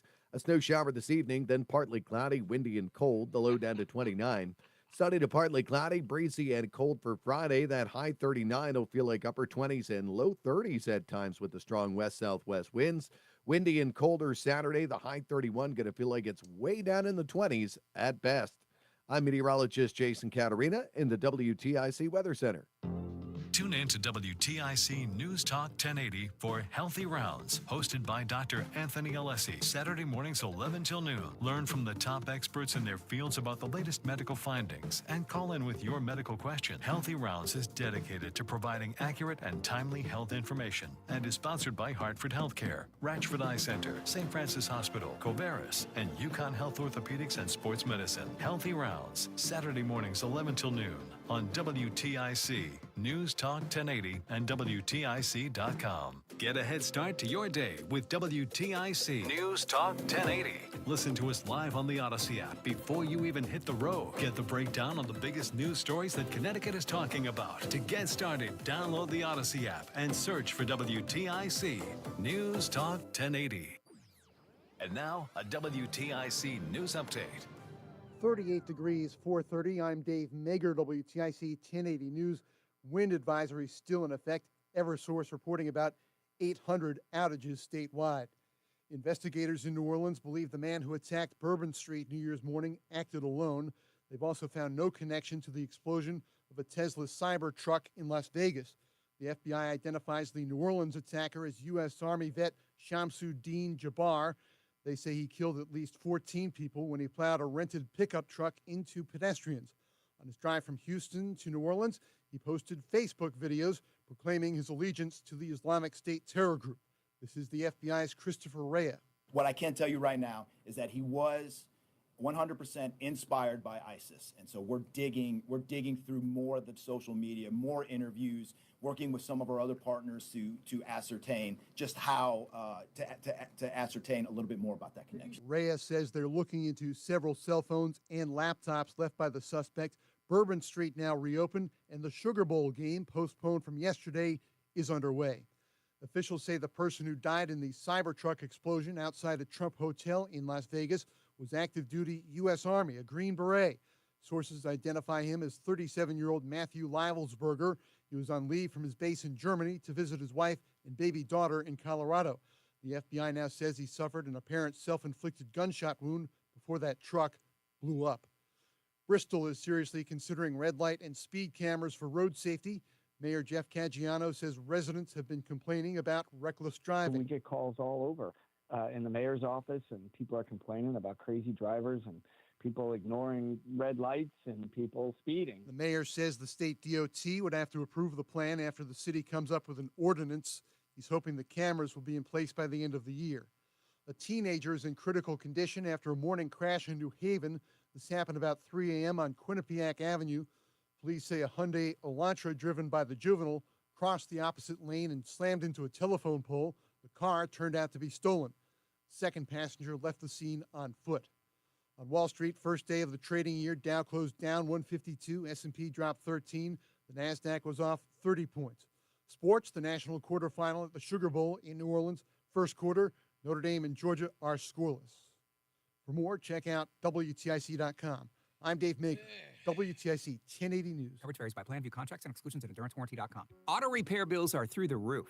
$3,000 to replace the transmission.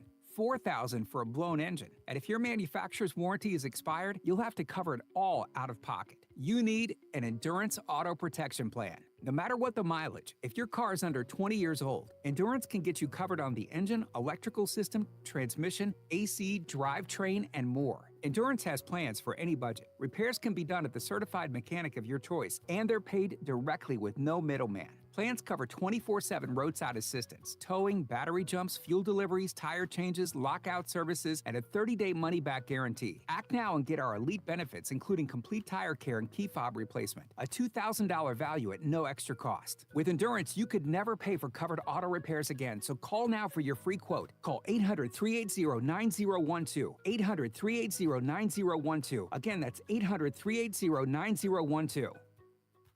Have you ever tried 1 minute time and wondered how you ever got along without it? That's how thousands of new Navage users describe their first experience. Once they feel sinus relief and can breathe clearly again, many wonder why it took them so long to experience the Navage difference. Navage uses refreshing saline and gentle suction to quickly suck out mucus, germs, and other airborne irritants. Stop suffering from congestion and start feeling better again with Navage. Brand new look, same great product.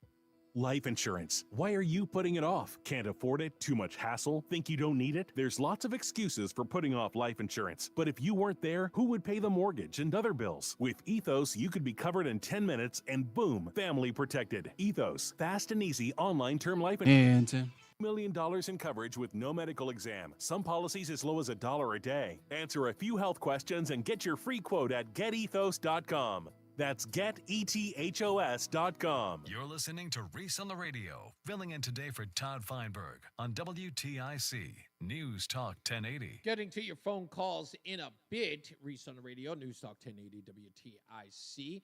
Want to check out a couple of comments in the chat room. John Beckman has joined us. He said, literally a lettuce head. Biden has always been. No concept of whatever he said. Yeah.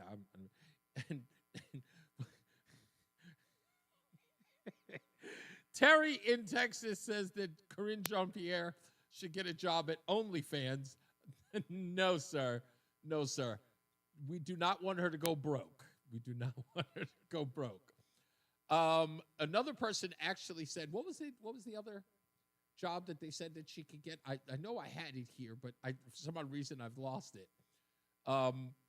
Somebody had another job for, The View. Fritz said that she could work at The View. Oh, you know what? That's the only place. That's the only place that she could go. is The View. She can't go on a network job. Just nowhere. If I were her, I would get as far out of Washington as I could. I wouldn't go to Washington or New York. She have to write that book to save herself and just deliver all the secrets. Like everything that we already knew or we already suspected. You write that book. Hear me out. You write that book. And even people who hate Corinne Jean-Pierre would buy it. If she told the God's honest truth, when we suspected that they were trying to ice her by replacing her with John Kirby, write about that.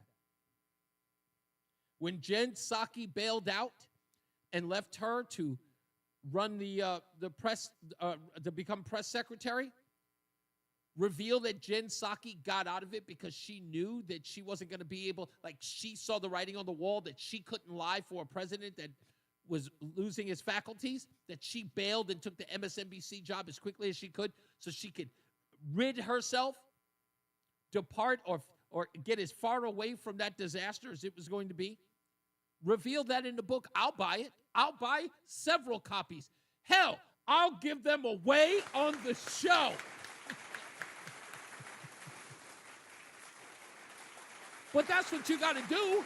Look, listen, this sounds horrible, but I want you to think about what I'm saying here. Think about it. How many bestsellers were on the New York Times bestseller list written about Donald Trump? How many people wrote books? I've got a book here. Where is it? There he is.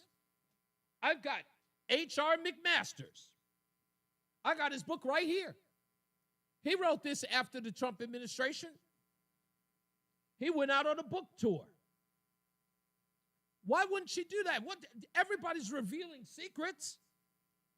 How many people wrote books? Wasn't it just a book that came out this year that said that they called Donald Trump a tyrant and that he... Oh, no, that was an interview with... that was, what's it, Bob Woodward's book. Saying that he spoke with his chief of staff, saying that he admired Hitler and other tyrants and dictators. That stuff sells, Corinne. Let's get to the BPS Traffic Center with Mark Christopher. I could go on and on about this, Mark. I know you could. And this is what you do, man. I know. You love this stuff. I do. Hey, if you're heading into downtown Hartford right now, we had a problem 84 eastbound between exit 48 and 49. It was in the right lane.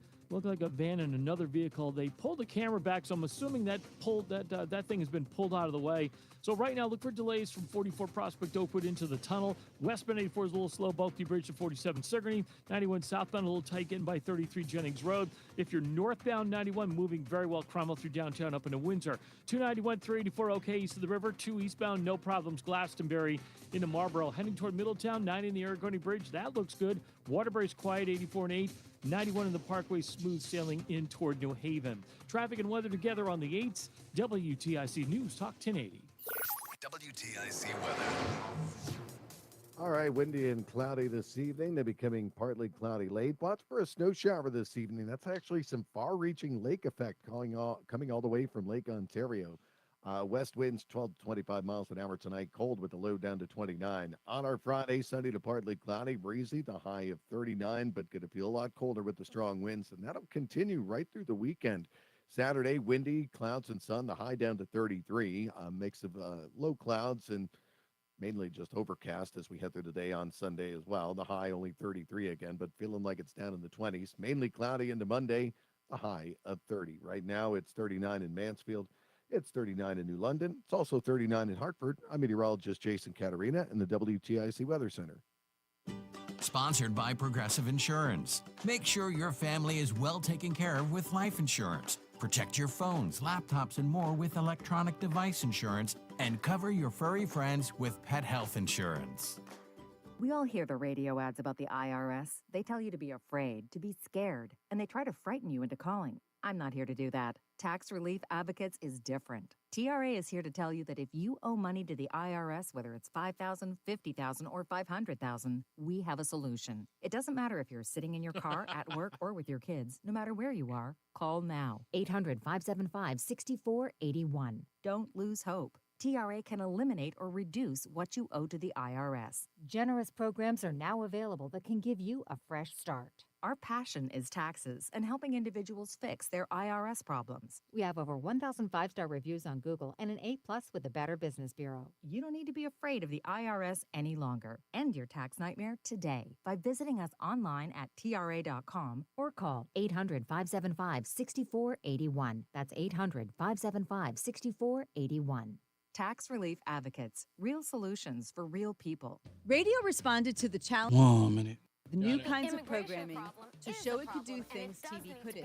One new format was the call-in talk show. While technically call-in shows were possible long before the 50s, radio was carefully scripted, removing any chance of spontaneous listener-announcer interaction. Out of necessity, radio was becoming more relaxed, and in August of 1954, WTIC started to air The Miller Party Line, hosted by Ross Miller and his wife, Betty. They talked with people from all walks of life, from sports to entertainment. With this show, WTIC started a format that became the mainstay of AM radio. In 1949, WTIC launched 2 more call-in shows, Mike Line, a radio roundtable where listeners responded to other listeners' questions and comments, and What's Your Opinion, the first issue-oriented call-in show. Talk radio as we know it started And 10.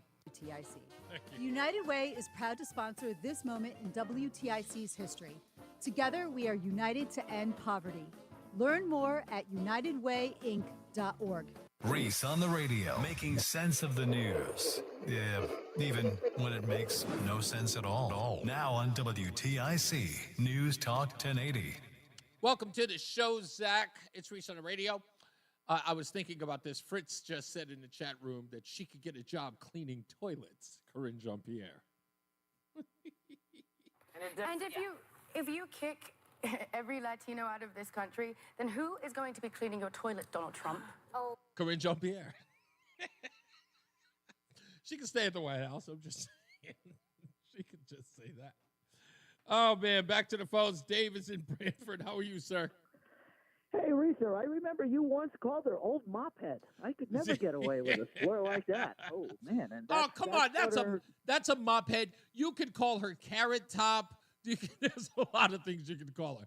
But it is a mophead. Come on. Quickly, before I get to the point, I saw her on an old VHS tape around about 2018. I was watching a show I pre-recorded, and there was a PBS NewsHour show, and there was Corinne as a spokesman for some left-wing group that I do not recall. Right. And I said, oh, she's been around for a while. And it was around the time of the hurricane in Puerto Rico. This is the stupidest thing I read today. Yeah. We're going back a few days, December 31, USA Today. The sports writers picked their sports person of the year. Okay. And the head of the editorial page for the sports is Mike Freeman, who made his pick. And I'm going to do a little bit of reading. It won't take too long. Mike Freeman, he picked transgender athletes as the sports person of the year. All of them. And all of them.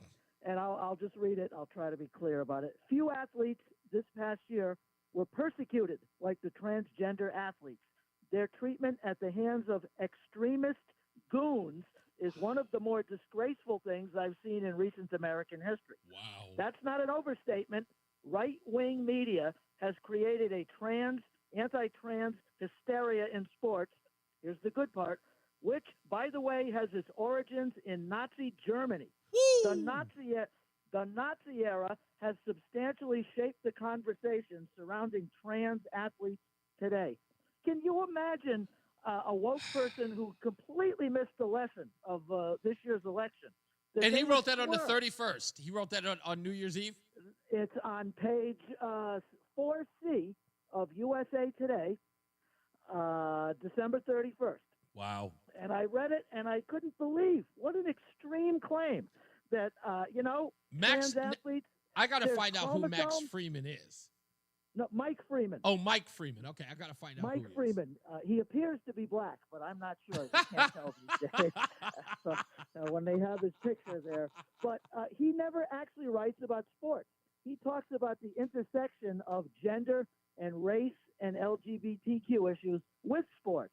And so basically he uses sports as the skeleton upon which he hangs his grievances with American society. Yeah, just got a woke picture. issues. Just got a picture of him, Mike Freeman. Thank And you, so, sir. I don't know. Bye. You got it. I appreciate you. Mike Freeman, that's a horrible, gosh, that is just a god-awful thing to write. Now I got to find it. I got to read it myself. 860-522-WTIC. George is in St. Louis. How are you, sir? Hi, Reese. I'd like to change the subject if I could for a moment. Real quick. I believe you're going to see 2025. You're going to see rolling blackouts all year round. Why are you coming in here with all this doom and gloom for the new year, George? Yeah, well, the Biden administration has done damage to your electric grid, yours and even mine. There's probably tens of thousands of megawatts that have been lost over the last 4 years because of his climate change policies. So here, let me give you an example. Rush Island plant here in Missouri was closed. Mm-hmm. That's 1,200 megawatts gone. Merrimack, the year before that, 1,200 megawatts gone. They've been closing, the Biden administration has been closing power plants as much as they've been closing businesses all over the country. I just heard a story this morning, I want to say, if I'm right. In fact, if you give me a second here, if you'll indulge me as much to look here, I'm positive I saw a headline that was on the Gateway Pundit, and I'm just scrolling down here real quick because it was something along the lines of Joe Biden signing an order to prevent Donald Trump to expand offshore drilling. Did you hear something along those lines? Yeah, here it is. Yeah, but Biden moves to permanently ban offshore oil and gas drilling in final bid to block Trump's energy agenda, according to a report. Well, you see, that's a presidential order, which means nothing. That can be reversed. But another thing, the drought. Remember the drought that went on in the East and West? Yeah. That's continuing in 2025. It takes water. It takes lots of water to make steam, to generate electricity. The drought hasn't changed. We're still in a drought, and you're going to see curtailments in electricity as well. And the dummy, the idiot Biden, he built renewable energy, and he thinks that's going to be able to supply electricity. Well, I got news for everybody. Renewable energy only runs 1 day out of 4. 1 day out of 4, and it's 4 times as expensive as regular coal or oil-fired plants. I don't trust one bit. I don't trust. Listen, one thing I don't trust for certain is the ability that Joe Biden's going to be able to. But if he does, even with any last-minute executive actions, I don't think that there's a court today that will stand by any of those. Listen, right now, we're just going to. I know for a fact that we're going to turn the page on the Biden administration. I know that people think that it's going to be rough. I don't want to go. I don't want to go down that road. But I appreciate you, George. Let's go to Mike in Plainville real quick. What's going on, Mike? I'll tell you what, George, we got enough going on. We don't need all these future predictions, my God. George, I got it. We got enough to worry about. What you got for me, sir? You could come up with a new edition of Cabbage Patch Kids. Okay? Which one is this one? And you could include Corinne Jean-Pierre as one of them. And just wind her up and she'll say, "Hi, my name's Corinne. I lie. I cheat. Okay? Along with all my other friends." You know, who else could you throw in there? That bobblehead Dick Blumenthal, the skinwalker. Chris Murphy, you'd run out of space. There's not enough frames to put all these people in there, all the liars. People get it. America voted. America. Wait, Mike. I'm liking this Corinne Jean-Pierre thing right now. Because I'm telling you right now. I'm loving the Corinne Jean-Pierre lying doll. If I don't know how a person like that can lie and cheat the public can even go out in public. It's shameful. I just love I love the way in which it's like, "Hi, I'm Corinne Jean-Pierre. You're not in cognitive decline." That sounds perfect. Could you see that little doll looking up at you like in an episode of The Twilight Zone? Yeah. I don't know. I'm imagining it. It's just oh my God. It's an awful idea, but it seems frightening at the same time. I appreciate you, sir. Thank you. Matt is in Bristol, my good friend. How are you, sir? Hello, Mr. Hopkins. What's up, man? Hi, Matt. I called to talk about I called to talk about sports, but okay, really, God, no, give it to me. Give it to me. I'll take that. Jean-Pierre cleaning toilets. She's full of poop.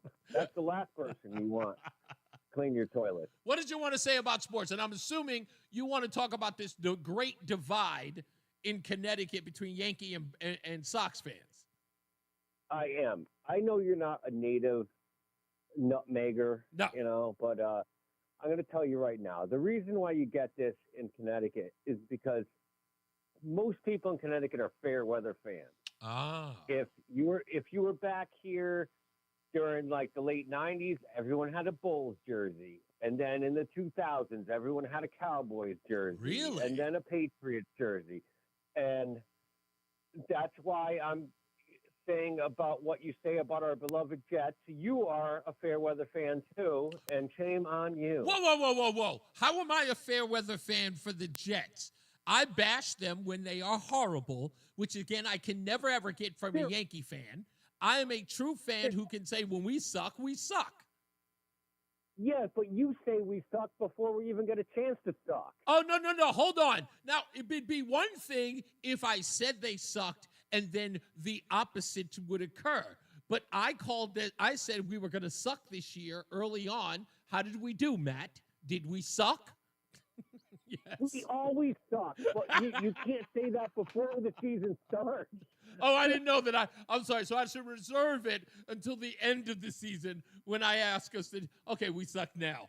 I don't know what qualifier I need for that. But you know what? Let me ask you this. And I think a lot of people are going to call. I know Lori will call back and ask and answer this as well.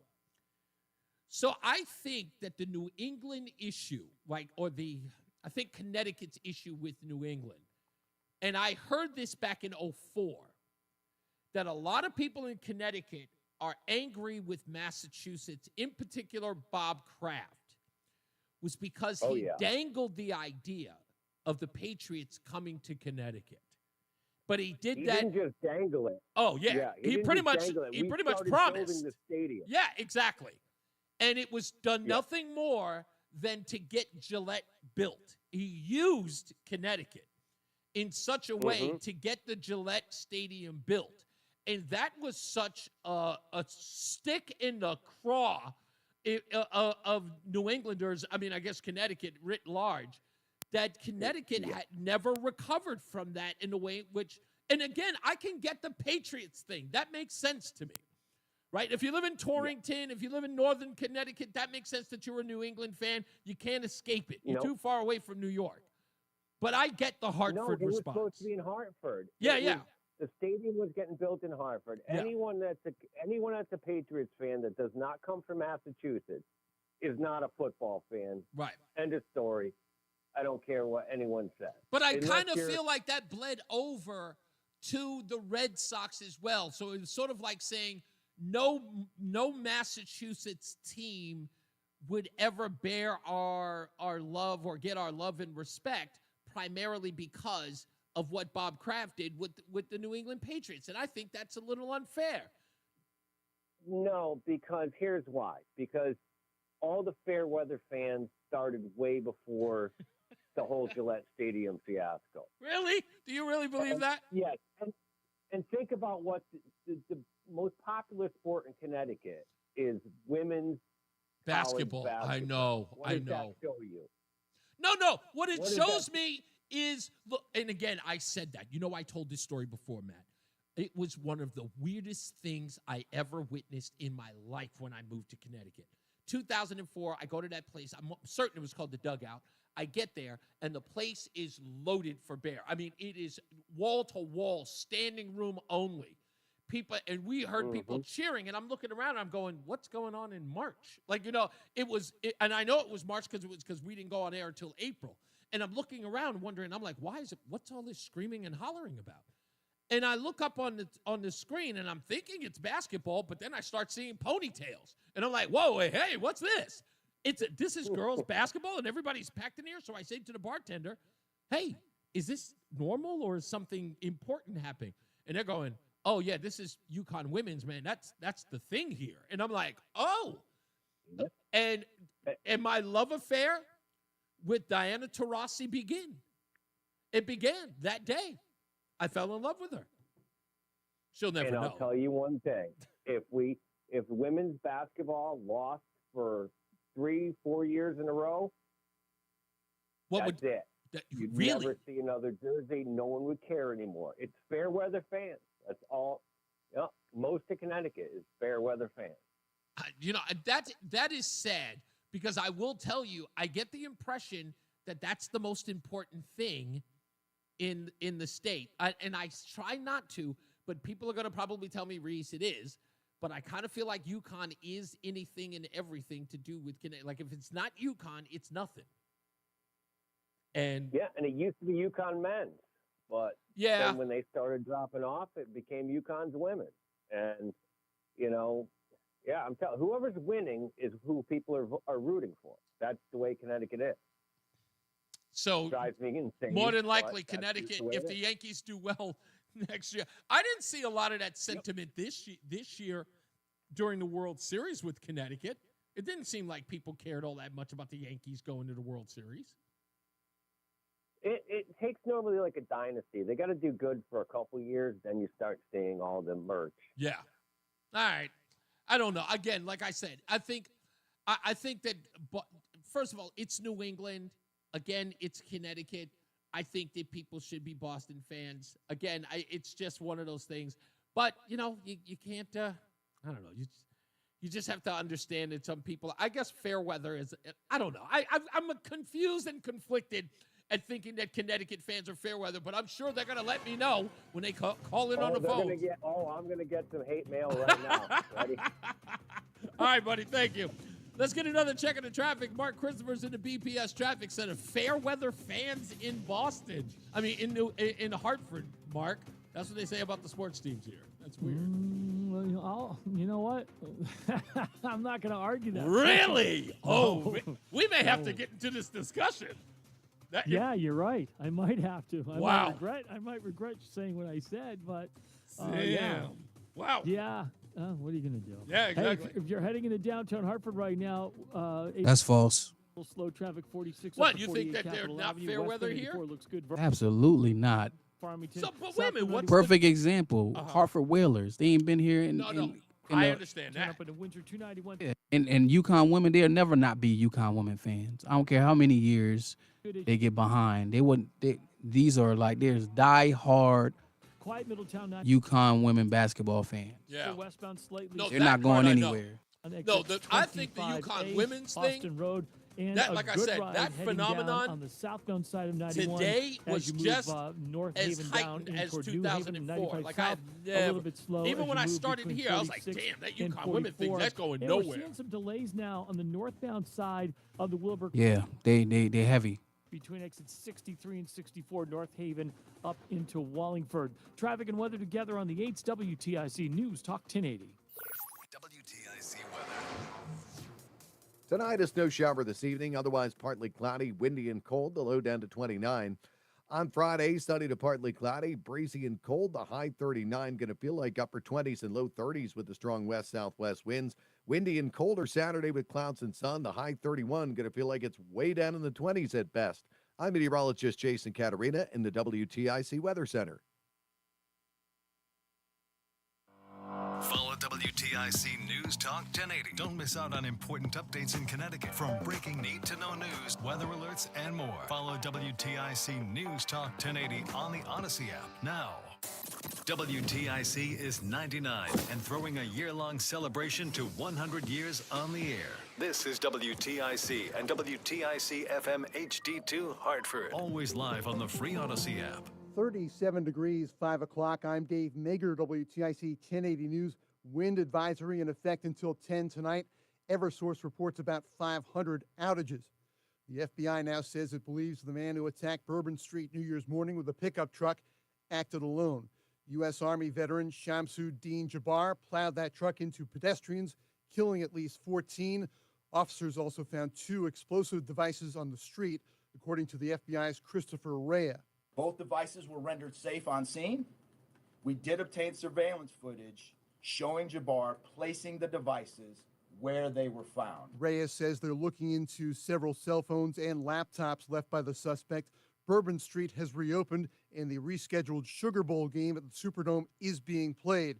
This is New Orleans Mayor LaToya Cantrell. I want to reassure the public that the city of New Orleans is not only ready for game day today, but we're ready to continue to host large-scale events in our city because we are built to host. The FBI also says it's found no connection yet between the attack in New Orleans and the Tesla Cybertruck that blew up in front of a Trump hotel in Las Vegas. The person who died in the truck was active duty U.S. Army, identified as 37-year-old Matthew Livelsberg. Clark County Sheriff Kevin McMahill says the Green Beret likely died of a self-inflicted gunshot wound before that vehicle went up in flames. The individual had sustained a gunshot wound to the head prior to the detonation of the vehicle. One of the handguns was found at his feet inside of the vehicle. Those killed in New Orleans include former Princeton football player Tiger Beck, who also played football and lacrosse at the Loomis Chaffee School in Windsor. Israeli airstrikes have killed at least 40 across Gaza, striking Hamas security officers and a humanitarian zone.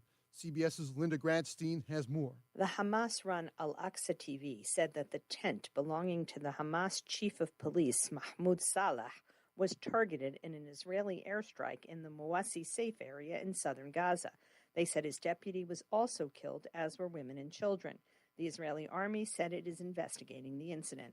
Palestinians say the war in Gaza has killed more than 45,500 Palestinians and wounded more than 108,000. Former state senator Mary Doherty Abrams has died, according to her husband. She served one term, then decided not to run again in 2022 because she was battling brain cancer. Senators and fellow Democrats Martin Looney and Bob Duff say Doherty Abrams was a tireless advocate and a dedicated public servant. She was a special ed teacher in Meriden. Senator Richard Blumenthal calling on the EPA to do a better job protecting the public from cancer-causing formaldehyde. He's asking the agency to issue a final risk evaluation on the chemical, commonly used in a wide range of products. Dr. Peter Yu is physician-in-chief at the Hartford Healthcare Cancer Institute. Formaldehyde is ubiquitous. It's a key component of our homes. Plywood and pressboard, in the places that we live, we're exposed to formaldehyde. It's a component of clothing manufacturers, so what we wear gives us exposure. And it's found very frequently in detergents, cosmetics, and hand shampoos. On Wall Street, first day of the trading year, the Dow was down 152, S&P dropped 13, the NASDAQ was down 30. Sports, college football's national quarterfinal, the Sugar Bowl in New Orleans. Second quarter, Notre Dame and Georgia are scoreless. World Junior Hockey quarterfinals, Team USA leading Switzerland 7-2 in the third period. For more, check out WTIC.com. I'm Dave Mager, WTIC 1080 News. What? 1 minute. The thing that drives me every day as a dad is Dariana. We call him Day for short. Every day he's hungry for something, whether it's attention, affection, knowledge. And there's this huge responsibility in making sure that when he's no longer under my wing, that he's a good person. I think the advice I would give is you don't need to know all the answers. The craziest thing was believing that your dad knew everything. So as a dad, you felt like you had to know everything. You had to get everything right. It's okay to make mistakes. As long as it's coming from love, then, it kind of starts to work itself out. I want him to be able to sit back one day and go, we worked together, we did a good job. Yeah, Ensign. Dedication. Find out more at fatherhood.gov. Brought to you by the U.S. Department of Health and Human Services and the Ad Council. You're listening to Reese on the Radio, filling in today for Todd Feinberg on WTIC News Talk 1080. It's the 5 o'clock focus. It's the 5 o'clock focus. I'm focused, man. 5 o'clock focus on News Talk 1080 WTIC. Give us a call at 860-522-WTIC, 860-522-9842. First 5 o'clock focus of the new year.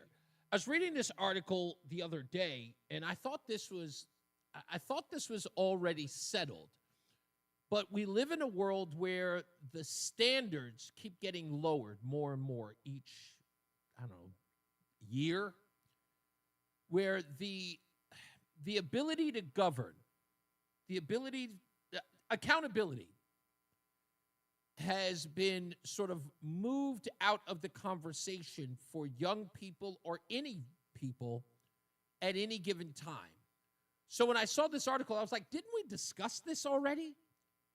But it turns out we haven't. I checked. The Stanford Advocate has an article that says, how young is too young to be arrested? Connecticut advocates hope to revisit that question. And the article starts off with talking about an 11-year-old. It says, imagine an 11-year-old walks into a fifth grade classroom with a knife taken from his parents' kitchen and threatens a classmate who hasn't been nice to him. The teacher intervenes. Security rushes to the classroom. The police are called to the school. Now what? You put his ass in jail. What are you talking about? Now what? Under Connecticut law, the student could be handcuffed, loaded into a police car, booked into juvenile detention, and held overnight. What's the beef? I see no problem here. He gets prosecuted as an adult? Yes, no, I'm feeling that too. What? He brought a knife. What are we confused about? Yeah, so they have the problem. Under the Connecticut law, a student could be handcuffed, loaded into a police car, booked into juvenile detention, and held overnight. It's an ordeal that would terrify most adults, but one this child might experience before being allowed to watch a PG-13 movie. You can damn well bet if he brought a knife to class, he's already doing that. PG-13. That kid's already past R. He brought a knife into school. This is a problem. How young is too young? Can you put in a 9-year-old, 8-year-old, 7-year-old? What about the 6-year-old that went bang bang in his kindergarten class and shot his teacher? And then after he shot his teacher, when the teachers went and the police went to go deal with him, he yelled at the teachers, yeah, I killed that B word. The 6-year-old. Oh, yeah. How young is too young to be arrested? I don't know. Do you have kids? Maybe you have grandkids. Give me a call, 860-522-WTIC. I would ask Mark Christopher, but I almost feel like the answer is going to really be troubling. Mark Christopher's in the BPS Traffic Center. Is 8 too young? Just say yes or no to be arrested. To be arrested? Yeah. Yes. Okay, 8 too young. I think the parents, if it's a serious crime, should be prosecuted, not the 8. Ooh. Okay, we might have to dig into that too. I like that. That's that just if an 8-year-old's acting that way, that just shows you there's been no parenting at all. Yeah, that's way too far. If an 8-year-old pulls a knife on another student because he wasn't acting nice, something's got to be done with the parents. Yeah, something should be done, there. That's kind of where I'm thinking. That's kind of where I'm going. Hey, if you're heading 84 eastbound into Hartford, you got delays 46 up to 48 Capitol Avenue. Westbound 84 is looking good. Vernon right out into Farmington now. South of 91 just losing a little speed at 32 A and B. Northbound 91 looks good. Cromwell through downtown up into Windsor. 291, 384 okay. East of the river. 2 eastbound moving well. Glastonbury into Marlboro. Quiet Middletown. Waterbury 84 westbound losing a little speed by exit 25 on the westbound side of 84. 91 in the Parkway moving well, heading down in toward New Haven.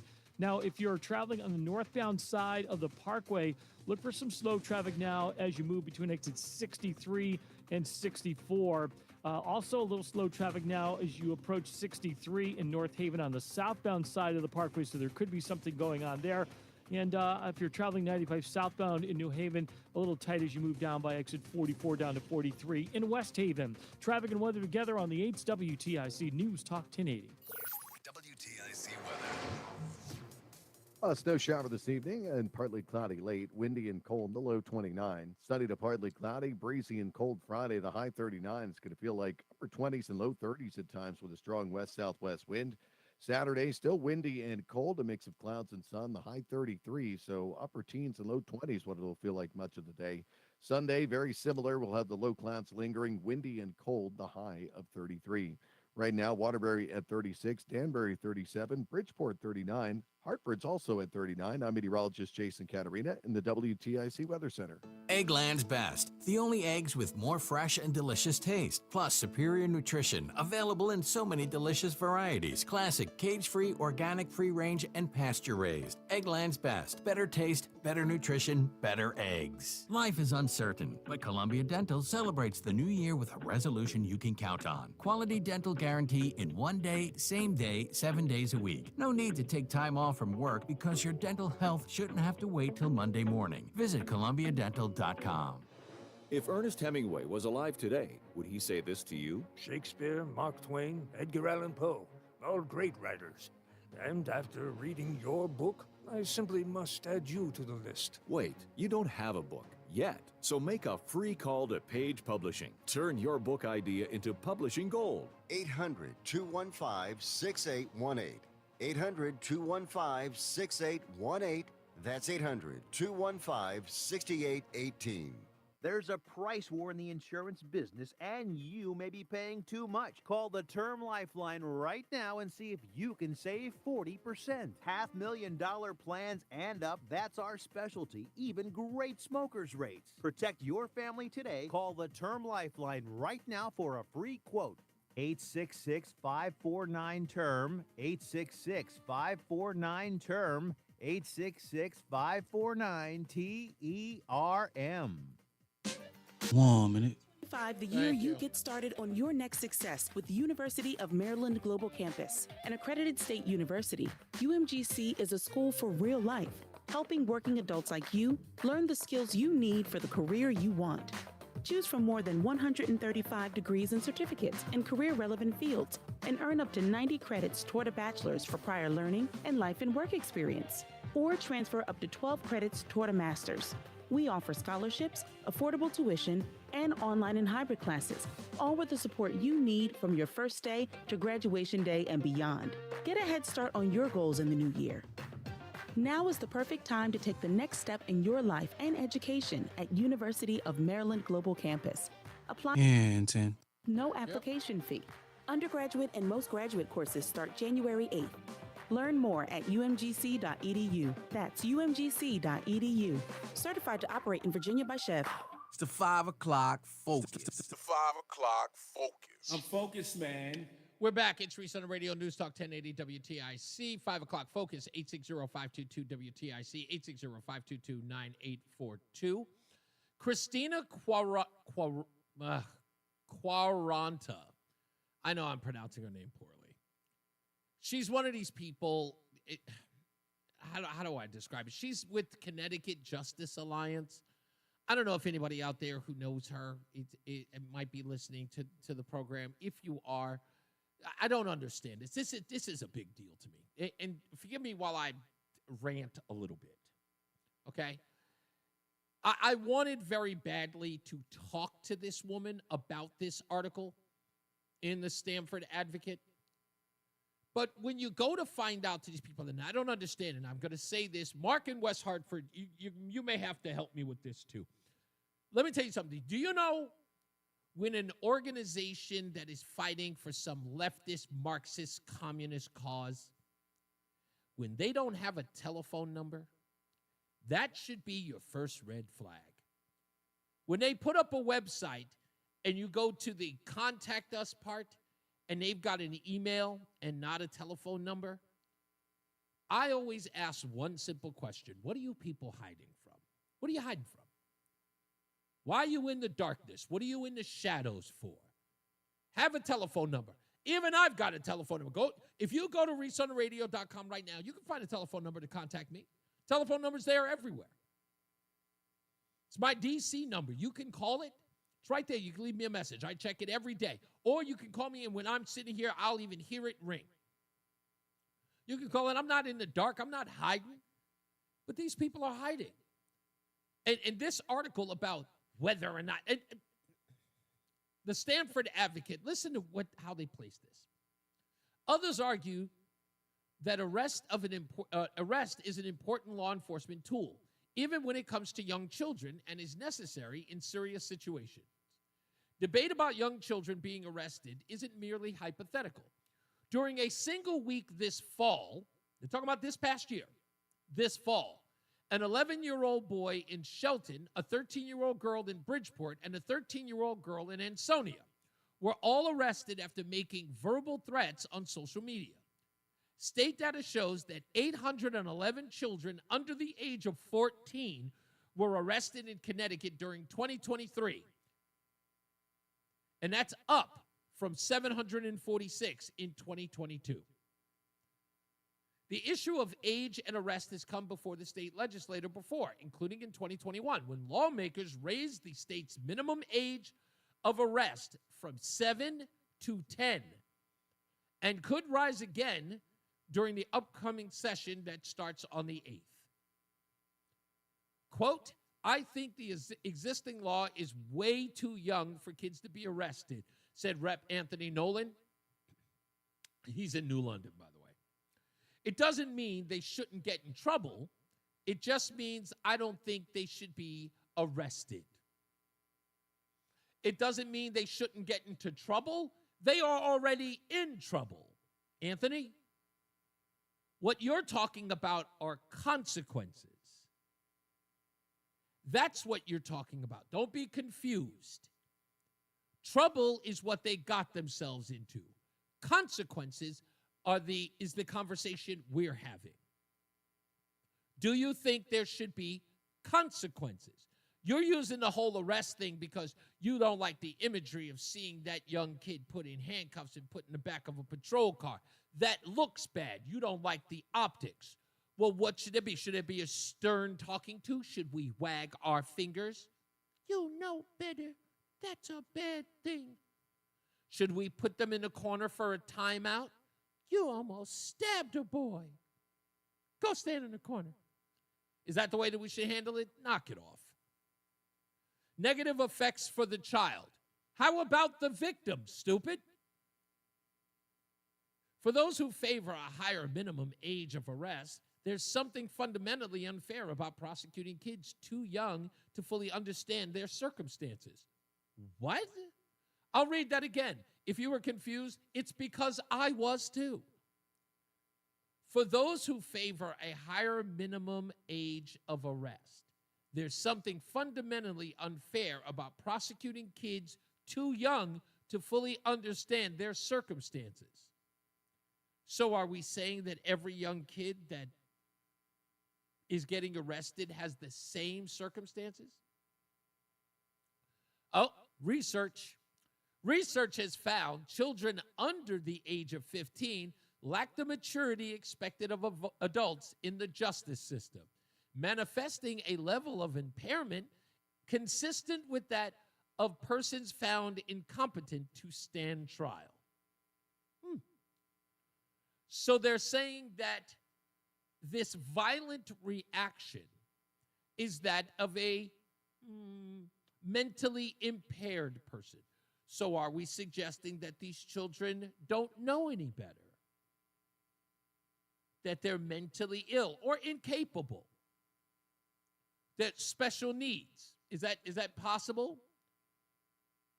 And I would love to ask these people at the Stanford Advocate or the staff members at the Connecticut Justice Alliance where their stance on children being able to tell their student advisors or their classroom or their teachers about their sexuality or their gender identity. Or whether or not we should be treating these children the same way when they decide they want to be a cat or a dog. Quote, if you look at children under the age of 14, They have a very limited capacity to stand trial, said Melissa Gaiman, Senior Policy Counsel for the National Youth Justice Network. We're so basically violating kids' due process rights all the time by prosecuting them. What?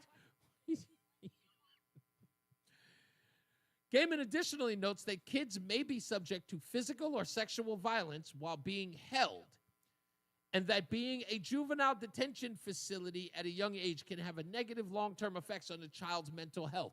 Not the fact that they got into this position in the first place due to poor mental health. Forget about all of that. None of that has any bearing.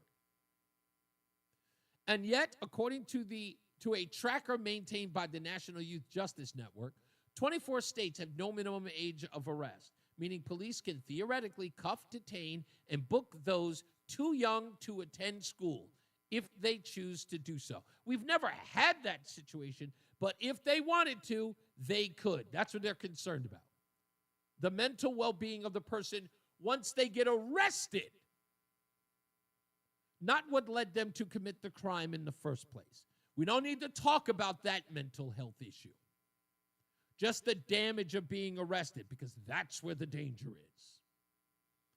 A small handful of other states set the minimum age of arrest at 7 or 8, while Connecticut is one of about a dozen who draw the line at 10. Others set the minimum at 10, but include carve-outs for certain violent offenses. I'm wondering if that's a problem to these people. 8 other states, as well as Puerto Rico, set higher minimums than Connecticut. These include 2 of Connecticut's neighbors, Massachusetts and New York, both of which have a minimum age of 12, but New York has carve-out for homicide. Well, how dare they? They've got a carve-out for homicide. Well, at least New Hampshire and Maryland have the nation's highest minimum age at 13, though both states make exceptions in certain cases. No state currently matches the United Nations Committee on the Rights of Children. Rights of the Children's recommended minimum of 14 used by numerous countries worldwide. The U.S. is really an outlier throughout the world in our prosecution of young children, Gaiman said. On average, several children under the age of 14 are arrested every day in Connecticut.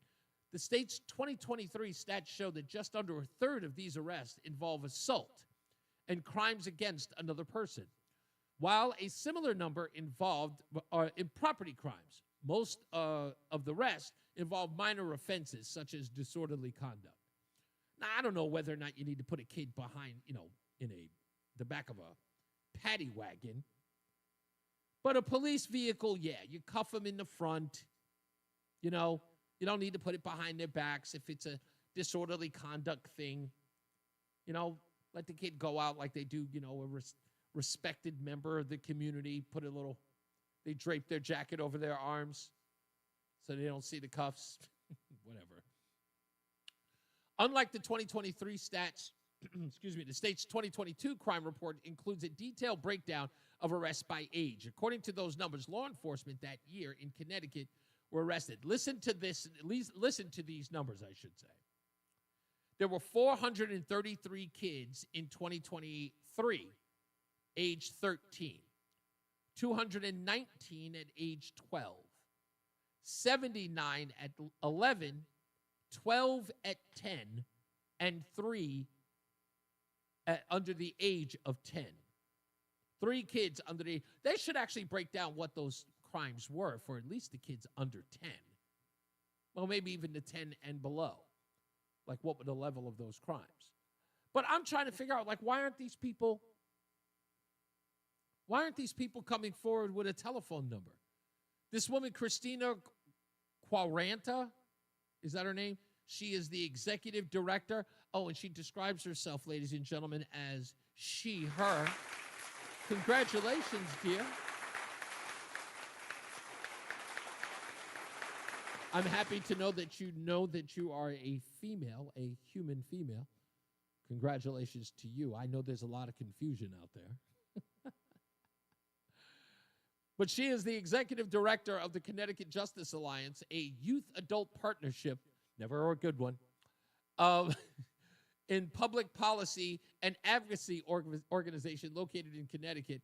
CTJA's mission is to end the criminalization of our youth. No one's criminalizing. What type of nonsense is that? Criminalizing the youth. We don't criminalize the youth. We don't believe that all children are criminals. That's such a farce. Christina pushes for a legal system reform that recognizes youth, families, and communities as the most important stakeholders. More broadly, she is committed to dismantling systemic racism across Connecticut so all people can be free to realize their potential. I love it when the teachers say you've got potential. The youth and families she works with are a constant inspiration to her, even the ones who stab, maim, and kill. I'd love to hear from you. She wants their voices to be heard, respected, and incorporated into the policy discussions that will impact their lives. Well, Christina, we'd love to give you a platform to talk about that. I will email you. I'll send you an email, and we'll see whether or not we can get you to respond. So you can talk about these violent children who are being manhandled by our criminal justice system in such a way, and see whether or not all of this is a joke. I love these groups. I do. I really, really do. I love these groups because the people who give them credence and the people who are, let's just say, smudge their newspapers and websites with stories about them, that they would bother to write anything about this nonsense about how there's some mischaracterization of children in the community. There is none. This is simply about the children who commit crimes. And maybe we should address that. And I'd love to know exactly how Miss Christina here is addressing that. So we'll reach out to her. Maybe we'll send an email, because obviously they don't take phone calls over at the Connecticut Justice Alliance. We'll find out exactly who's involved with them and who's sending them money. We'll find out. Maybe my good friend Chris Murphy is involved. I doubt it. This doesn't seem to be right up his alley. Anyway, we'll figure it out. All right, we'll get to that. We'll talk about some more.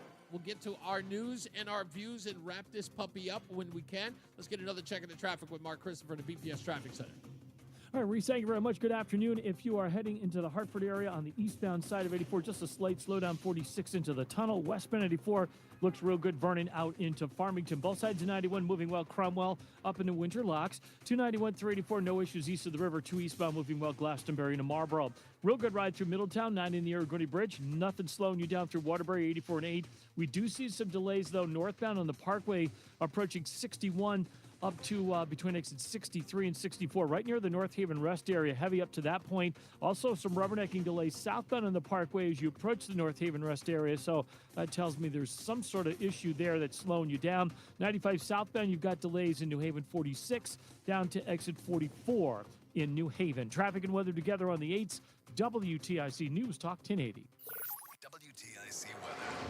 For the rest of our Thursday afternoon, variably cloudy, windy, and cooler. A snow shower in spots, the high 46. Strong west winds at 15 to 25 miles an hour.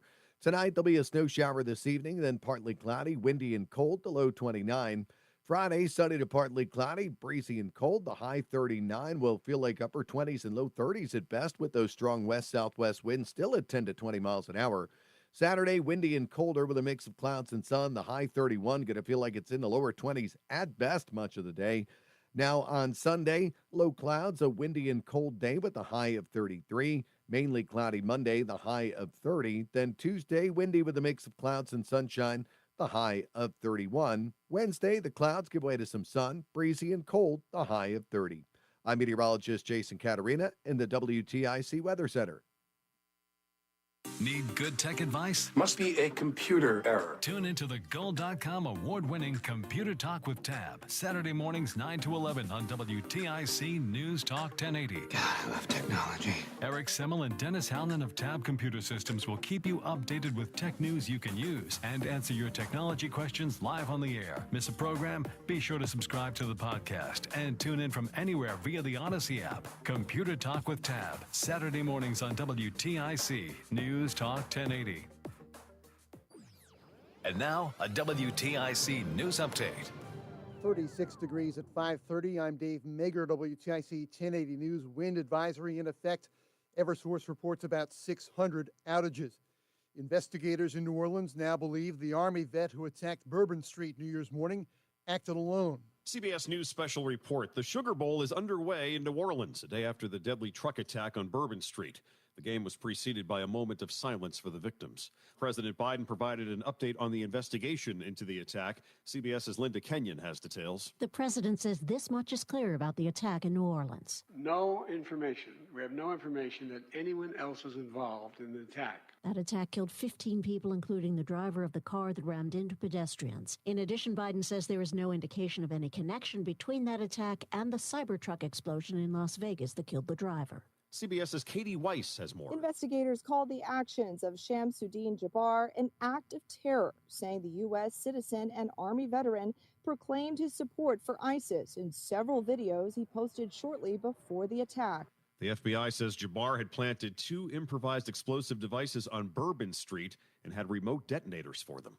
CBS News special report. I'm Michael Wallace. Senator Richard Blumenthal on the killer's belief in the Islamic State. The FBI has continued to warn us that the major threat of terrorism is not necessarily from abroad, like the shoe bomber. It is now violent extremism within this country, which is the major threat, or at least one of the major threats of terrorism. Again, they found no connection to the explosion of a Tesla Cybertruck in Las Vegas. Officials say the person who died in that explosion outside a Trump hotel was active duty U.S. Army. He's identified as 37-year-old Matthew Livelsberger, a Green Beret. Police say he suffered an apparently self-inflicted gunshot wound before the truck blew up. A teenager is in critical condition after a morning crash in New Haven. This happened about 3 a.m. on Quinnipiac Ave. Police say a Hyundai Elantra driven by the juvenile crossed the opposite lane and slammed into a telephone pole. The car turned out to be stolen. A second passenger left the scene on foot. On Wall Street, first day of the trading year, the Dow was down 152, S&P dropped 13, NASDAQ was off 30. Sports, college football's Sugar Bowl in New Orleans, second quarter, Notre Dame and Georgia are tied at 3. NHL tonight, Bruins at the Rangers, NBA Celtics at Minnesota.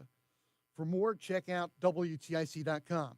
I'm Dave Maker, WTIC 1080 News. Men, it's the new year, and for many of us, it's a time of deciding to make positive changes in our lives. This is Dale for Northeast Men's Health, and if you're suffering with erectile dysfunction and are tired of the frustration and embarrassment ED causes, you should call Northeast Men's Health today, because there probably isn't a better resolution you can make than to be done with ED. You see, ED doesn't just affect you. It can also affect your partner, even if they don't talk about it. But here's some great news. If you're like most guys, the treatments at Northeast Men's Health will give you back your sex life, because our protocols have success rates that work in well over 90% of cases. Seriously, you might even find you're performing like you haven't in years. So make an appointment and get ED out of your life. Your initial visit is just $99 and includes blood work, a medical consult, and if medically advised, a test dose. And if that test dose doesn't work in the office, your visit is free. Call 800-930-5956 or go to northeastmenshealth.com. We have 5 offices: Salem, New Hampshire, Dedham, Marlborough, Woburn, Farmington, Connecticut.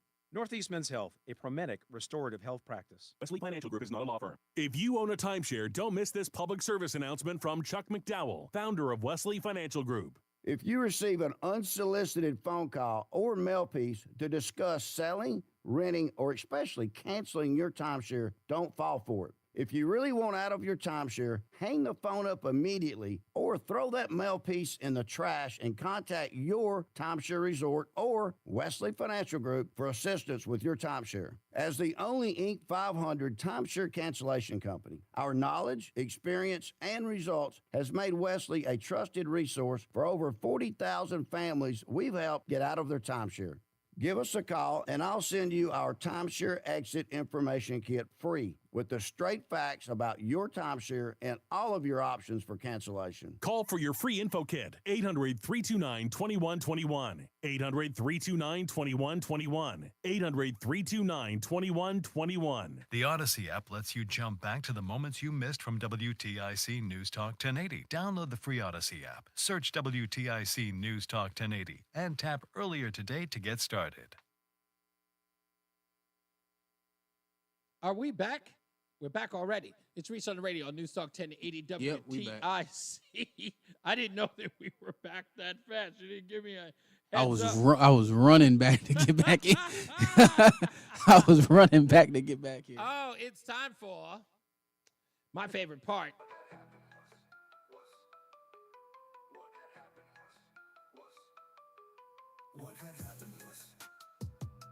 It's What Had Happened Was, brought to you by the Odyssey app.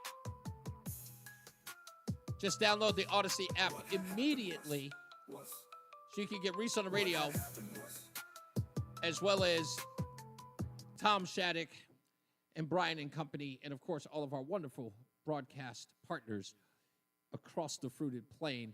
Download the Odyssey app today. Today on What Had Happened Was, we talked about in the opening monologue about who may have been responsible and how the news media is treading lightly on identifying the individuals who are involved. In fact, talk about breaking news. I don't know if you've heard this, but someone is trying to suggest that the gentleman who blew up the cyber truck in Las Vegas, let me do the breaking news moniker.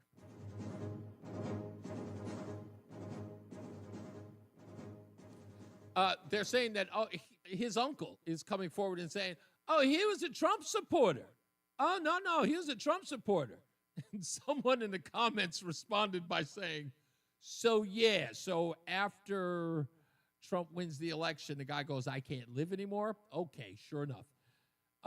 We talked about that earlier today as well. We also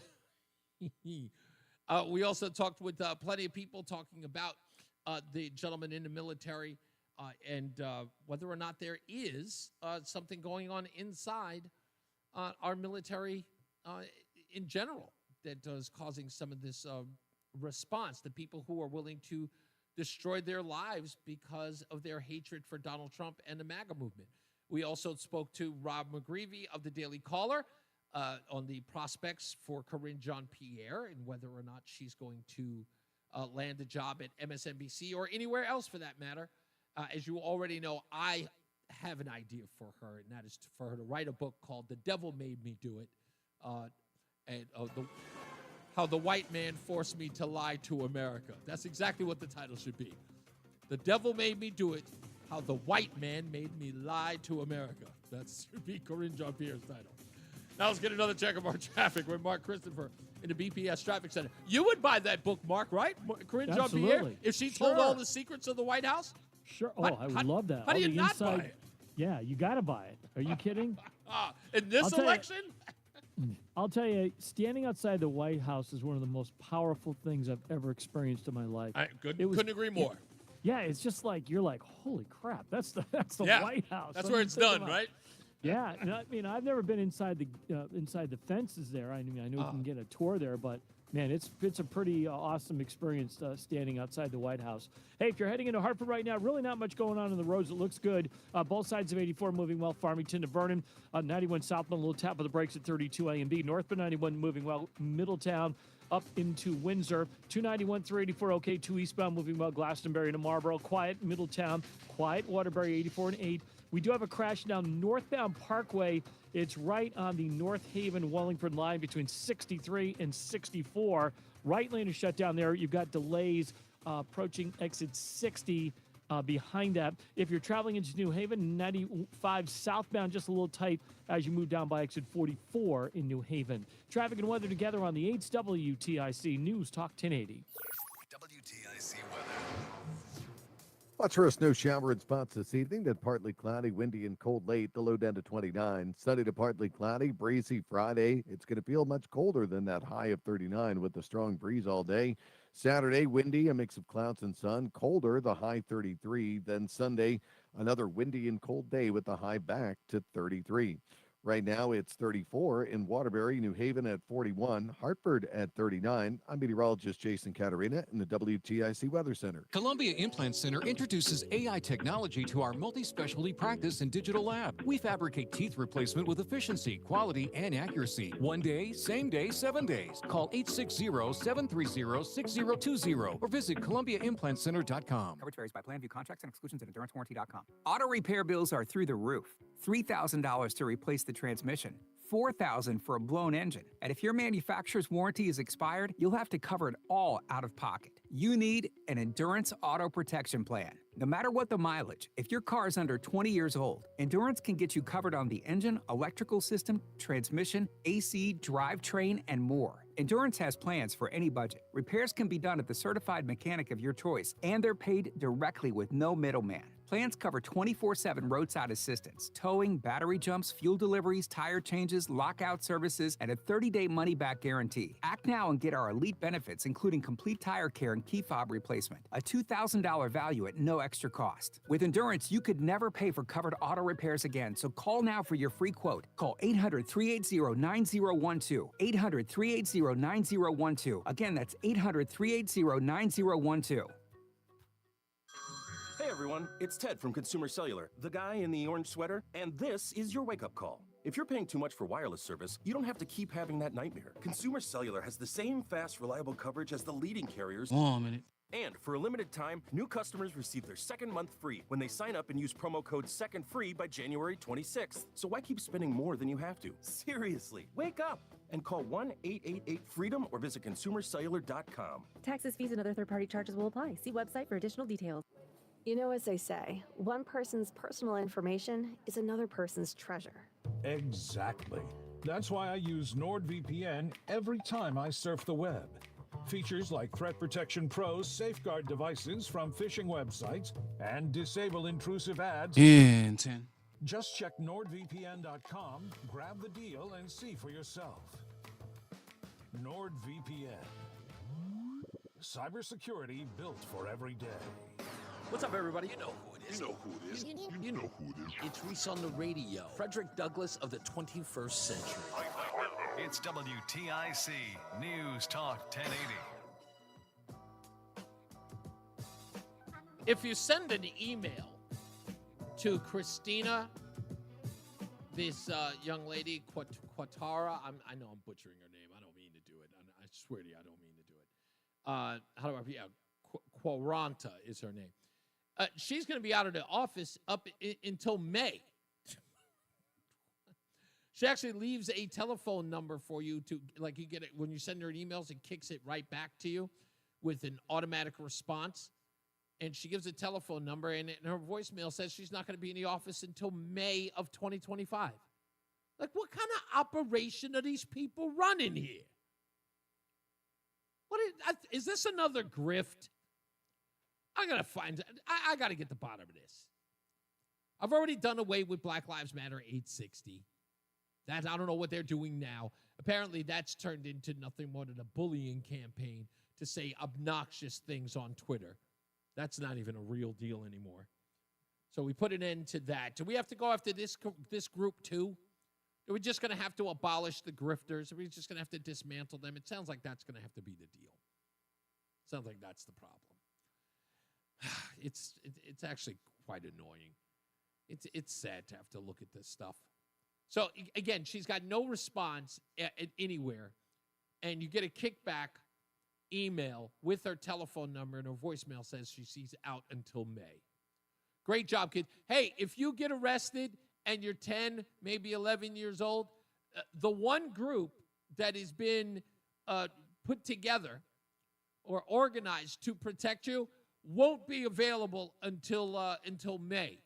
So your urge, as it were, to stab or beat up or get yourself involved in a police activity, hold up until the springtime if you could, so that these people don't miss an opportunity to protect you from the clutches of the law. When did the civil rights groups take furloughs? When did that happen? Did you ever remember, like, did Martin Luther King ever say, listen, folks, I'd love to help you, but we're going to Disneyland? Well, there was no Disneyland. Oh, there was a Disneyland at the time, wasn't there? But Claretta and I are going to take the kids to Disneyland. We can't be with you this year. So if there's a boycott, or if you are being attacked by police dogs, or you are suffering from Jim Crow, please leave a message at the tone, and we'll get back to you as soon as we get back from seeing Goofy, Mickey, and Minnie. These people are the worst. They are the worst. And I'm sure, look, activism is a tough gig, okay? It is. It's a really, really rough. It is not rewarding. It definitely doesn't pay well unless the grift is strong, unless your name is Patrice Cullors, or your name is, Sean Luther King? Y'all know Sean Luther King, right? That's the white guy who thinks he's black. His name is Sean King. I call him Sean Luther King. Rachel Dolezal, OnlyFans model Rachel Dolezal. I gotta give it to her. I gotta give it to her. Rachel Dolezal, she recognized it. She figured it out. If she couldn't pimp the white man to give her dollars for her oppression, I guess pimp yourself out. What else? What else can you do? What else can you do?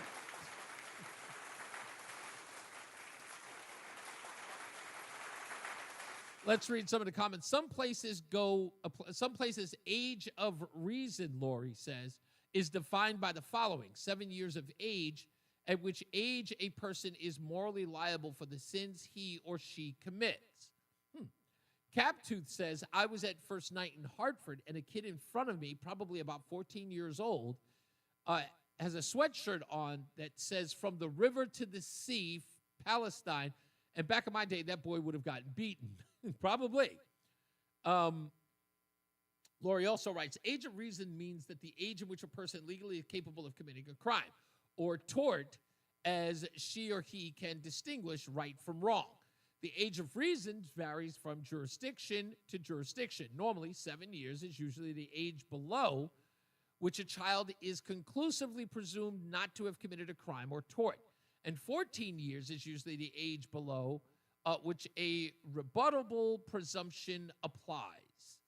But I don't look. Let me lay this out for you, okay?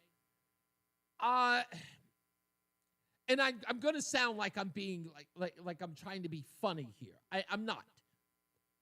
If a kid does something like light a firework on a kid's pant because of a cartoon or a television show that he saw, okay, I can within reason understand how I'm going to treat that crime, right? Somebody ends up burned. There's negligence there.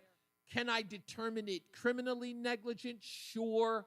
But how I go about it, I don't treat him like a hardened criminal, right? I see that kid is trying to do something silly. Now, if a kid throws a rock at someone and the kid happens to catch a kid in the head, knocks the kid out cold.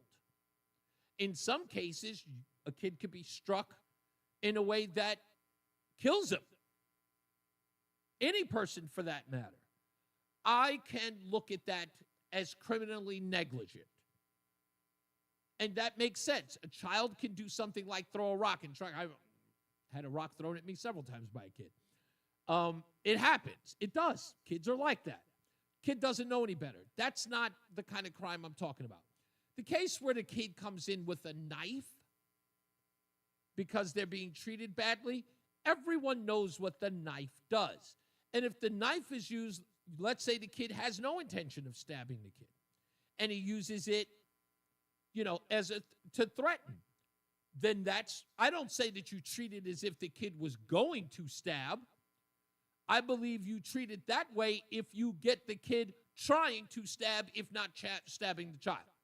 But if the kid whips it out and says, man, if you don't stop, I'm going to stab you. That's a criminal threat, but I would treat it as a criminal threat. That kid, I would probably not put in handcuffs. I would probably cite his parents. I'd probably put the kid on probation, but I wouldn't put him through the ringer. Like, that kid's not going to get locked up in a holding cell. That might be a bridge too far. But once the stabbing goes in, like once that's applied, the kid tries to stab and I stop the kid from doing that, then we have a criminal assault. Then, you got to beat the brakes off that one. That kid's getting locked up. That kid's going in handcuffs.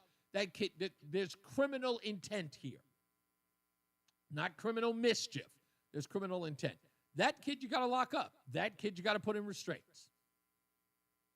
That's the way I look at it. But, again, and I look at the 6-year-old in Newport News. And we've talked about that ad nauseum here. Because it does apply to everybody else, in the country. Like, what do you do if a 6-year-old walks in with their parent's gun and shoots a teacher? And there are some people who say that the parent has got to go to jail. Parent did go to jail.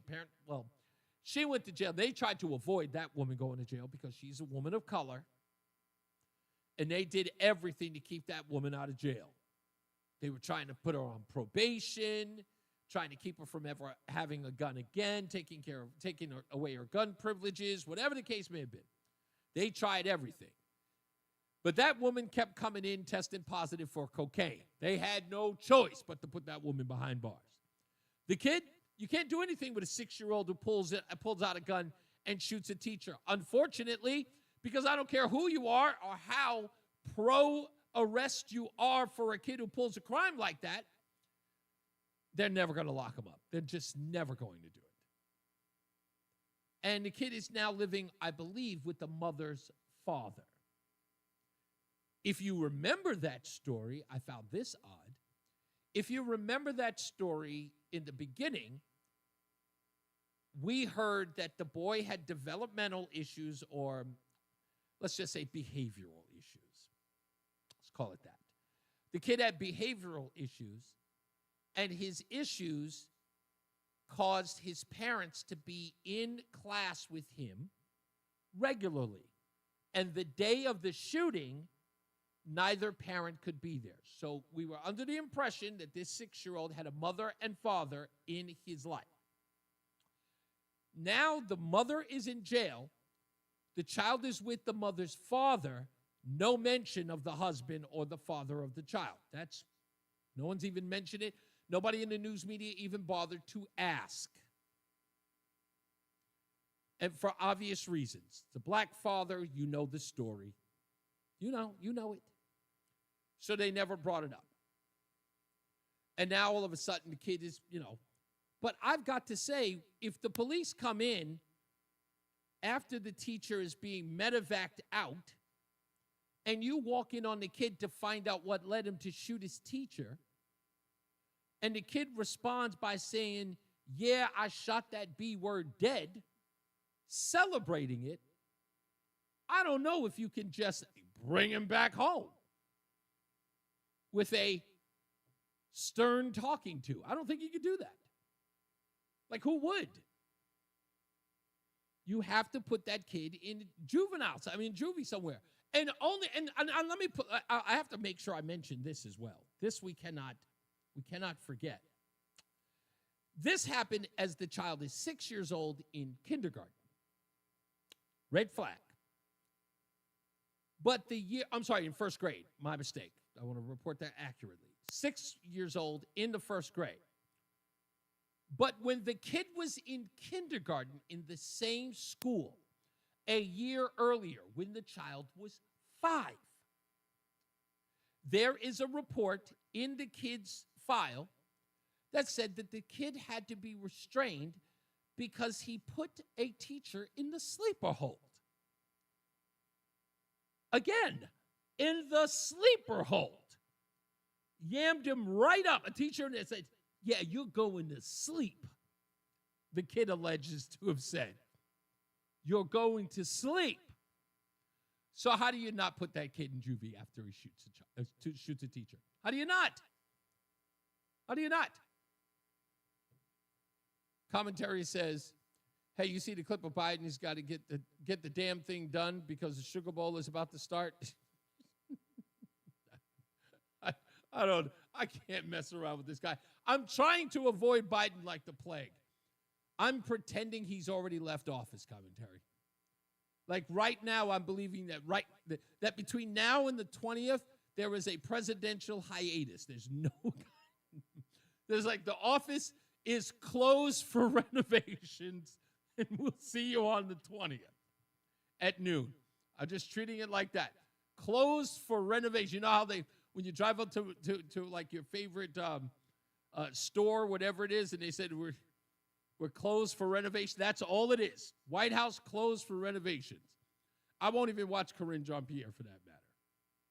Roland, if you had to, 5 years old, the kid chokes out a teacher, you go into sleep, and then the next day shoots a teacher and says, yeah, I shot that B word dead. Detention center or jail? Neither. No? Yeah, you got to go to, was it child psychologist or something like that? Okay, so the kid walks. Kid doesn't do it. No, he doesn't walk. He's held in one of those,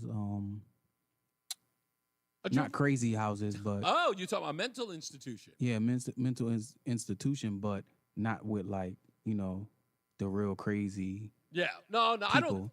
I don't think that But the kid. in a section of that, and he needs to be really, really studied and see what's going on with him. Come on, I can figure this kid out in a heartbeat. I don't think that there's. Do you think there's some sort of beyond the pale psychological problem with the child? That you think that Not beyond the pale, but some things that the kid has to realize about life, and because of whatever he saw, his parents not being there, or his older brothers, or older cousins, or uncles, or whoever he's seen roaming the streets, talking like that, and doing those different things to people. Yeah. You gotta. A regular person is not going to be able to get through to him. I don't think so either. And you know what? This brings me back to a Hartford story. When I lived in Manchester, and I was at the grocery store, and I forget, it's a grocery store right down the block from Fountain Village, and I can't remember what the name of it is, but it's the first grocery store from Fountain Village going towards East Hartford. And I went to that grocery store, and I think I went there I think they had a gas station there, but I think I went there for gas. And this person had an SUV parked there and just blasting hip-hop music, which I didn't have a problem with. I mean, if it's good music, it's good music. But there was so much cursing and so much volatile stuff, and I looked in the back, and there were 2 8-year-old boys in the back. And I only assumed they're 8 because they looked like 8-year-olds. And the language that was going in and the stuff that they were talking about in the rap record, and I'm sitting there going... And that was the same year Bill Cosby got pushed back at the NAACP annual dinner for the same thing. And I was like, wow. It's like, do people allow their kids? So I feel like you're right. Kids are allowed to see that, hear that, watch music videos that, that promote that. And that's what he was exposed to. He probably was playing Grand Theft Auto and all that stuff. So that takes a toll, man. Yeah, I know. I still got it. I don't know. Maybe. I think it's jail time. The crazy thing is, I turned out all right, and I played Mortal Kombat at 8 and chopping people up and all of that. You had a future. On a game, and that never dawned on me. Oh, I could do this in real life. No, it just never. Yeah. All right, let's get up out of here. As I always say, radio is free, so we thank you for paying attention. Remember to keep JC in your hearts and in your minds. Sean Patrick, we love you and we miss you.